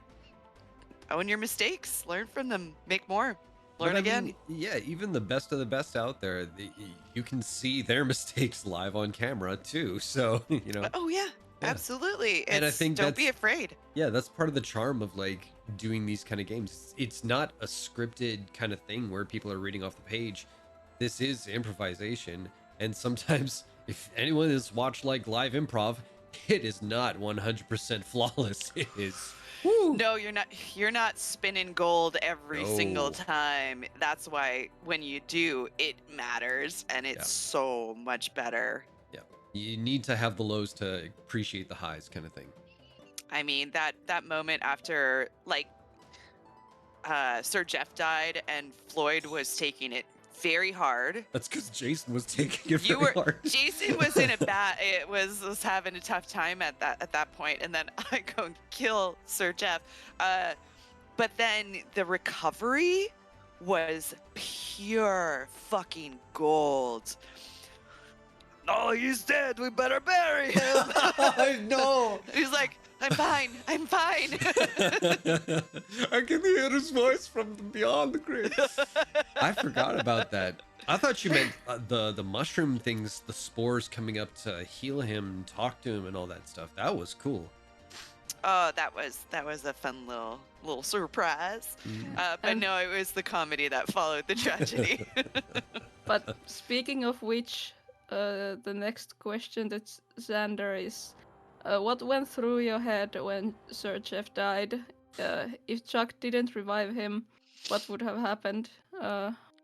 Wouldn't think of having a backup in mind for a mini-series? On a desert island kind of thing. I mean, what was going through my mind was I'm gonna roll my favorite dice, which is a B, and it's full of glitter, and his name is Dave, and he usually rolls really well when I need him to. And he rolled a fucking 5. And I was distraught. I was like, not the one character I make with no trauma. The one character that the thought of just ending it all has never crossed his mind. Like, every other character I have written, like, the way their trauma and everything happens, I write it in the thought of, is it enough for them to pursue? And would it be like, maybe if things go worse, they just go, I'm done. I'm out. I'm pulling the plug on myself. Like, because depression. But I was like, I'm going to write a not depressed character who's there to just, he's just there to be there to improve himself.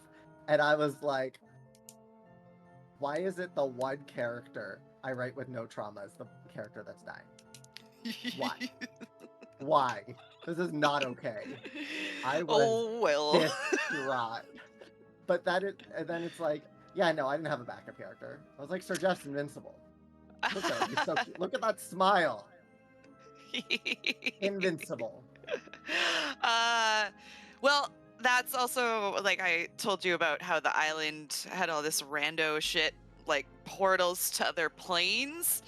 I know you have a deck of characters in your back pocket at all times.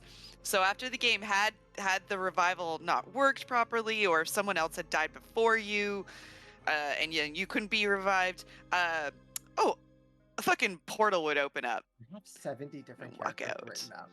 I know. I had no And doubt that's not that you were including going to. characters in current games. I wasn't intending on anyone actually dying. That was as kind of just as a surprise to me as anybody. So I was like, but yeah, I had the mushroom revival, ready to go. So, and Praise the spores. if anyone else had died, I probably would have come up with something similar. I was like, no, we're almost at the end. I don't want to do this without everybody. That's why I leave everything open-ended. Hmm. Bullshit. That's fair. Bullshit your way through it. Make it work. Make it work. I think we're. I think, yeah, Do there's we only have- one. There's only one more. It's the Jason. How many voices did you try on the voice changer until you settled on the one for Floyd? Oh, no, just the Floyd.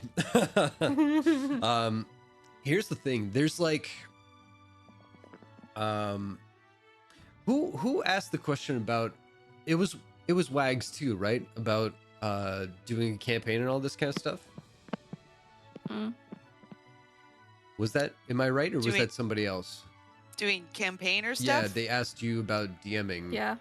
Yeah. Oh, yeah. Oh, there it Yeah, is. yeah. Yeah. That's one thing I would add to that is like all my fancy little things and doodads, you do not need any of this. You having the multiple screens, that's fun, but you don't need it.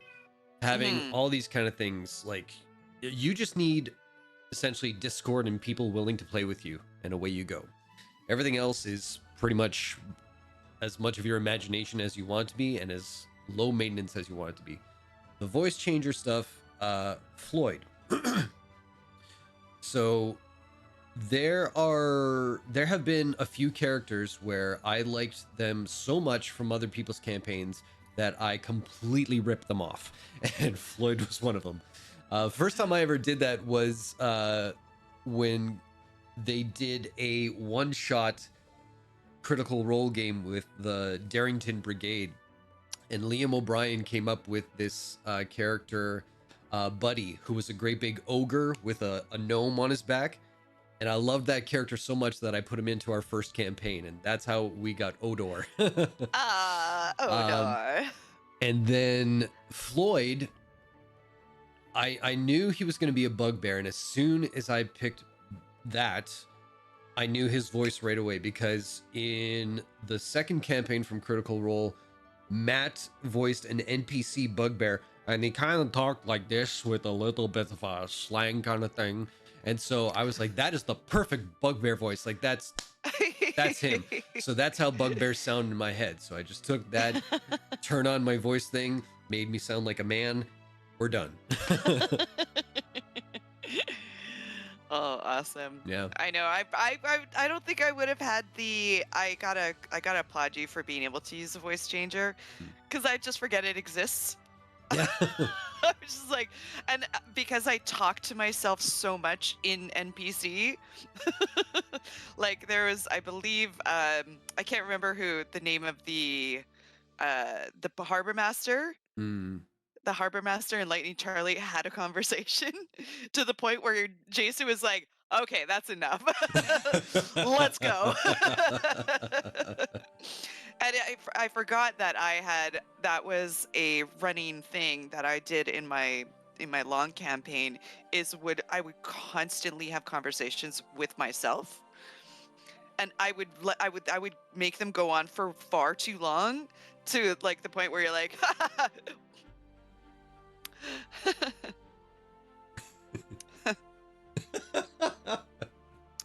I gotta go to bed. You gotta wrap this up. Yeah. You know what though? It wasn't because like I don't want to come across like I was trying to kill your joke or like No, speak not things at up. all. It was literally because Chuck was doing this voice that sounded like Griselda the Witch, and it's like if Oh you my kept God. going, you were gonna hurt yourself. I was like, no, stop. Stop hurting yourself. Yeah. I was wrecked the next day. Yeah. I could barely talk the next day, but I do love a good whiskey and cigar voice. A spell this- from Friends.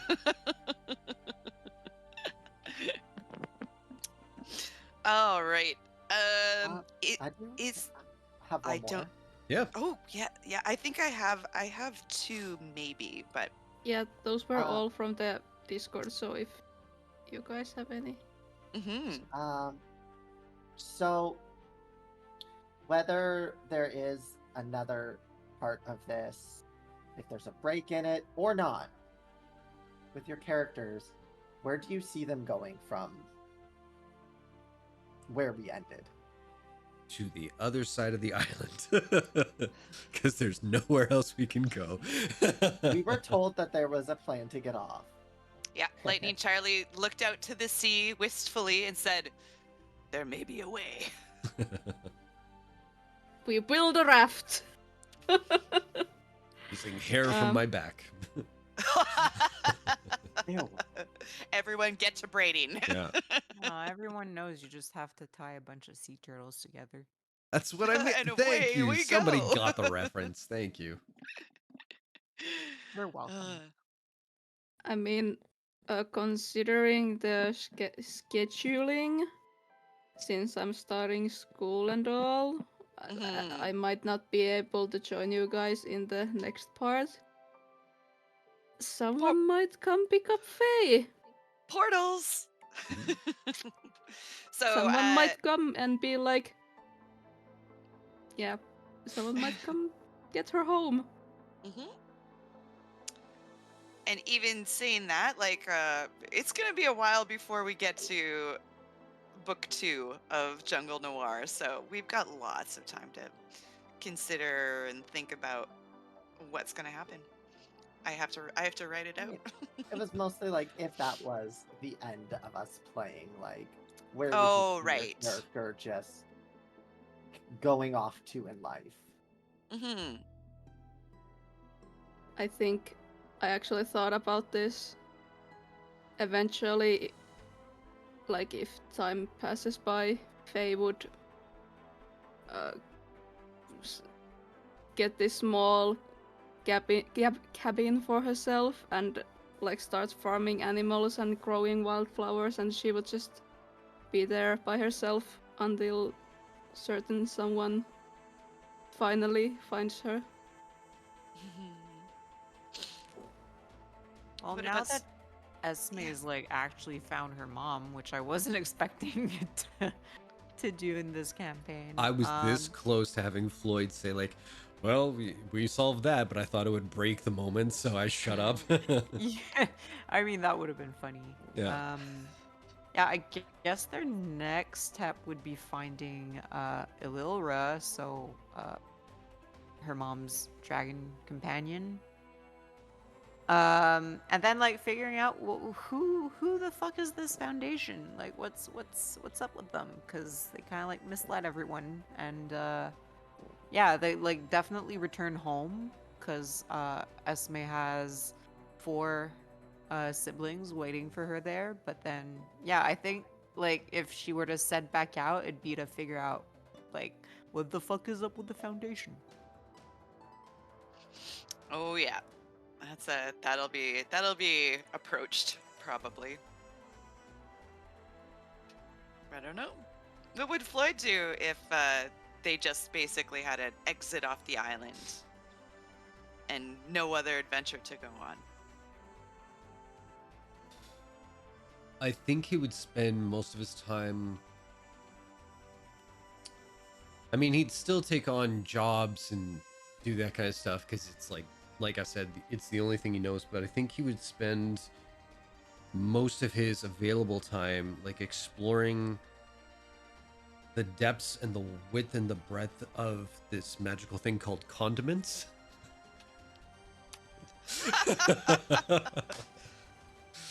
Because yeah, he only knows. What is this catsup you speak of? Yes, exactly. Mustard. There's turds in this, So yeah, he's not a very deep person. And Sir Jeff? Oh, Sir Jeff would be like, before y'all get me killed again, I'm gonna continue on.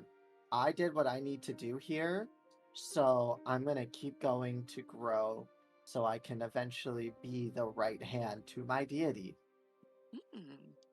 Like continuing, this was just a small step in the giant staircase that Sir Jeff is just taking upon himself to grow in power and,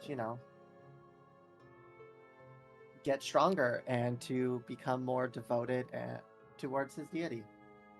One day, the Pope. Pope Jeff, they shall call me. I mean, who knows? Oh, you never know. You never know. Especially with the whole thing that Sir Jeff just knows it's the Great Mushroom. Mm-hmm. If anyone looks up, that's not an actual deity. No, it is not. But it is in this game. Yeah, so Sir Jeff, that's all he knows, and that's all he needs to know. Blind faith. I was very excited about making it an interactive deity, like something that you definitely can sense and feel. And then I got to be mushrooms to talk to you. I love it. As a not religious person, I love role playing as someone religious because you can either have it extremely interactive or not at all, and it's just 100% one-sided. Mm-hmm. It's really fun. I got to experience that as well when I played Cult. On the other side of the board, the zero interaction with God. But I think that's all we got from our Discord. And there was just one more thing, sort of one more thing. If you guys, this is a sort of a two-part question. What was your favorite surprise of the island? What did I get you with?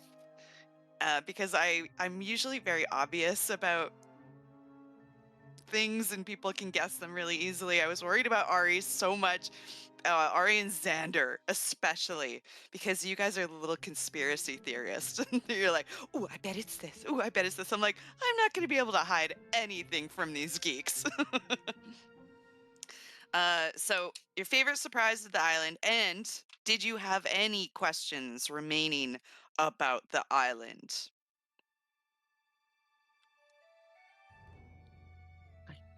I do. I think my favorite surprise was the fact that it was Jaro who was the one who betrayed us because I thought it was going to be Lightning Charlie.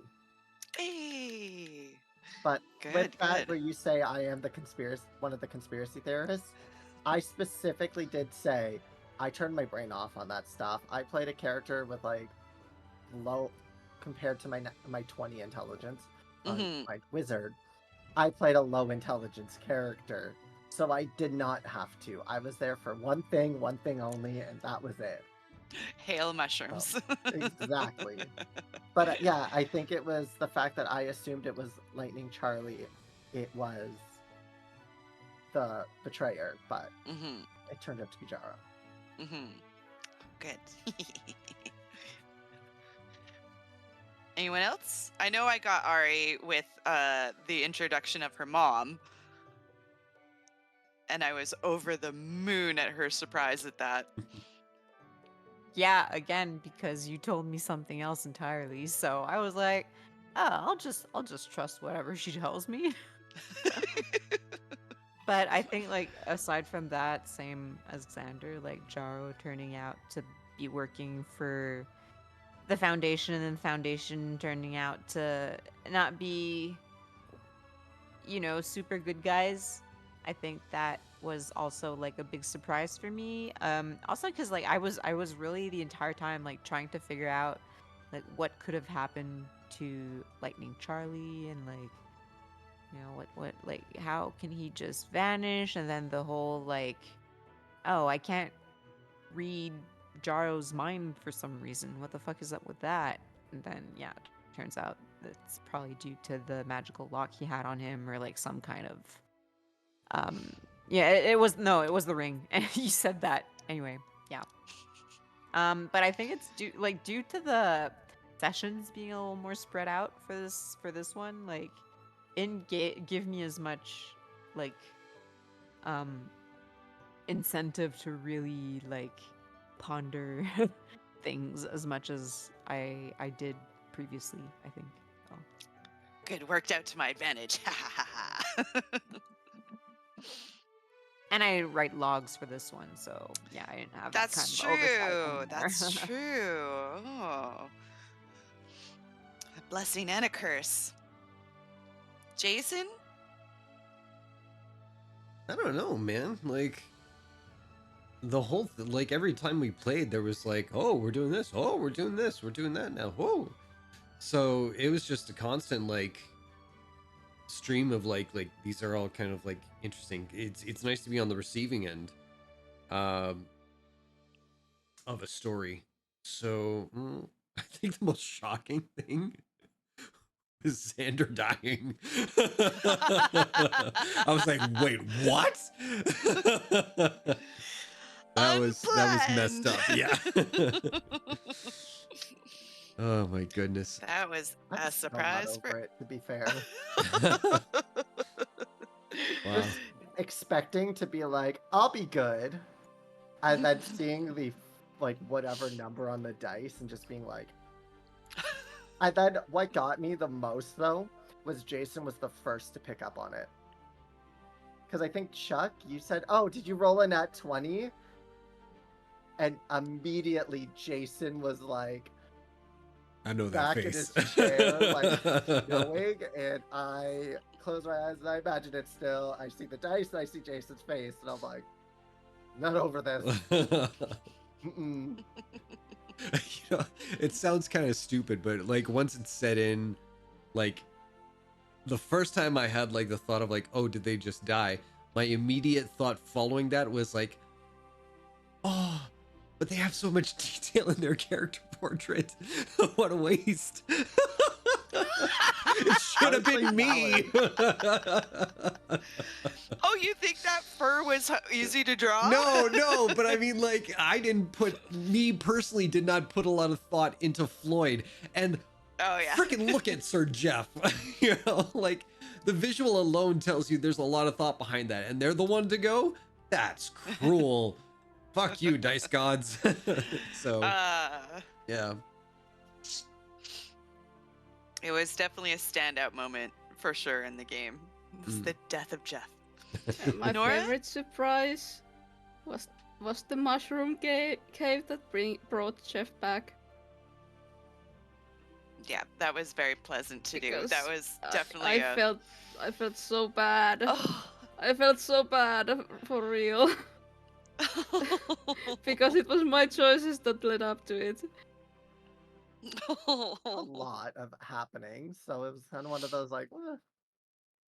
After I was like, okay, it is what it is, and then you brought Sir Jeff back, and I was like, okay, well, it is really what it is. Yeah. It was very good, and then Faye I think will still be haunted by Sir Jeff just going, oh, well, I'm back now, so no big deal. You learned your lesson, but did not accept her apology.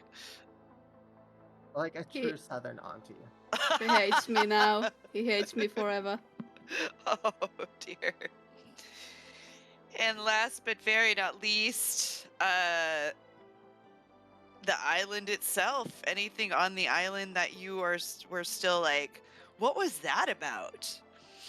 Did- Or how Well, does now that I work? know that it was actually hell, that's the big one for me. I didn't piece that together. I thought we were just hallucinating, but you know. Yeah, and is the island going to heal now that the dragon is dead? Well, since we're leaving the island, no.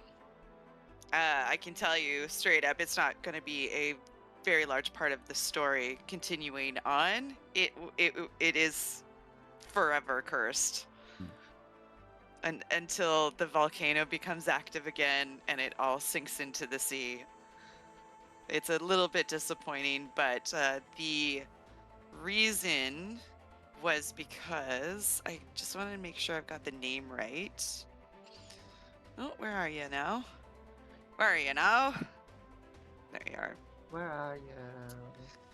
I was originally going to have you guys go to Viscan, which is where Raishan and Fox Machina fought, where she had the eggs. This is where the eggs. She got somebody to take 2 of those eggs and abscond to their first site, the first Jurassic Park, if you will, which is where I got my inspiration. And it was, I believe the name is Opash, was the necromancer that set up Viscan. This was his first site, and his magic completely fucked it. So it's not very far away from Viscan, and this way this isn't canon. This is how I made it up so I could tailor the island to my liking. And then Raishan found this island first, and she goes, "This is too much. We gotta find the other lab." And then they found the other lab, and then as a backup, because she knew time worked really strangely on the island, she hired a wizard who was very interested in time and got them to deliver the eggs to the island. The wizard goes, "You know what? This is a little too much. Out, bye." And yeah, so that's the secret of the island.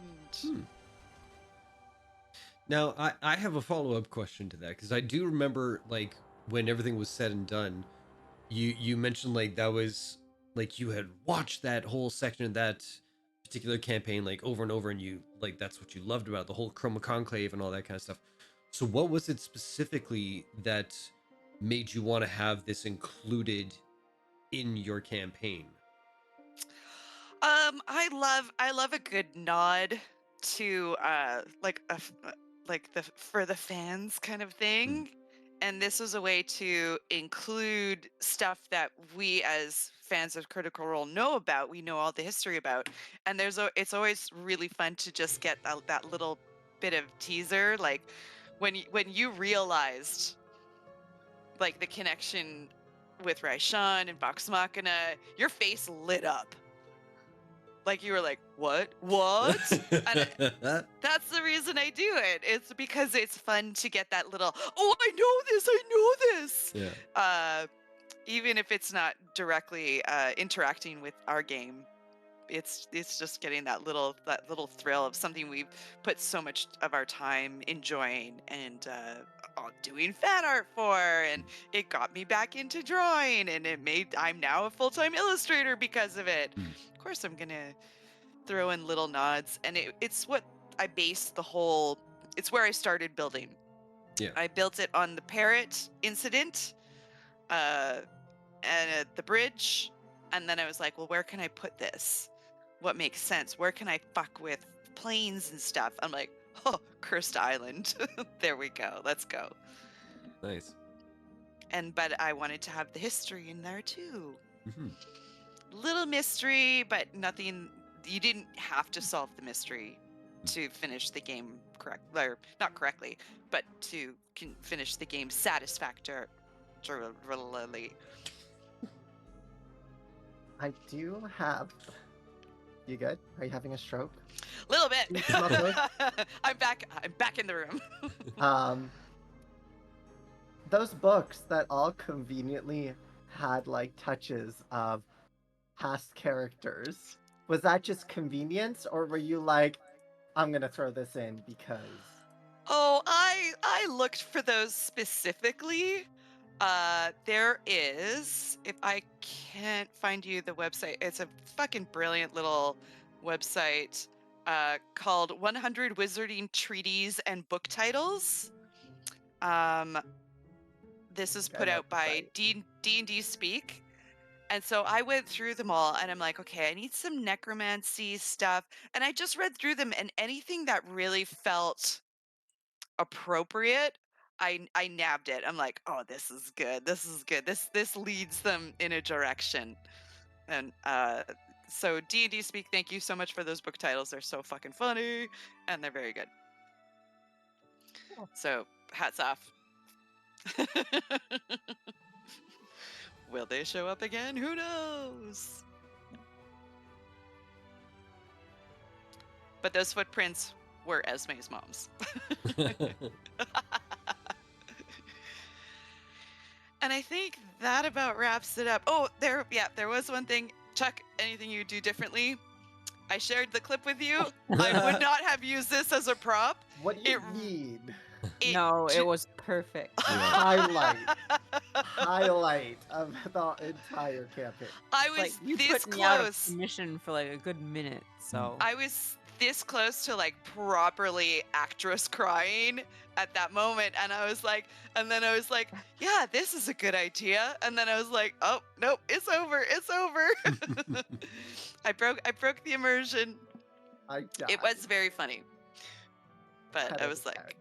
oh, the one really hard, one of the two of the hard-hitting moments, Sir Jeff's death and Esme seeing her mother again, and I fucking ruin it with a pizza pillow. And that's what you can expect from Jungle Noir Part 2 coming, I don't know, in a Sometime. year or two? We'll see. 2026. Whenever. Maybe never. Yeah, who knows? we gotta get Maybe to in 20 campaign years. 2 first. Yes, we do. And as for that, what's coming up over the summer? I don't know. I don't gonna know. do my thing at some Ye- point once I can get back into my account on what's that website that lets me make maps? Incarnate? Incarnate. That's the one I've been using. I subscribe to them, and it won't accept my email. And then when it accepts my email, it doesn't let me do my password. So I Oh no. mostly done the maps. I'll do it at some Oh. point. I think we still have a little bit of discussion as a group about what our future plans are. I know I will probably be taking the rest of the summer off, as there's a lot of things happening. Summer here is very short, so plans are made for me before I even agree to them. But we will be discussing on when we're going to be starting campaign 2, what's going to happen in the interim, and we will be sure to let you know on our Discord and on our Twitter, Instagram, whatever our socials are doing right now. I don't know. But if that's everything, Yay! well, good Thanks night, for taking everybody. us on this adventure, Chuck. Yeah! Thank you for making it as much fun for me as it was for you, I hope. And I look forward to not doing it for a while and then really wanting to do it later. Okay, everybody. What do we like to say at the end of every stream? Jeff's dead. Happy no. birthday, Chuck. Happy birthday, Chuck! Happy birthday, Chuck. Yay! Please remember to eat your condoms. Yum, yum.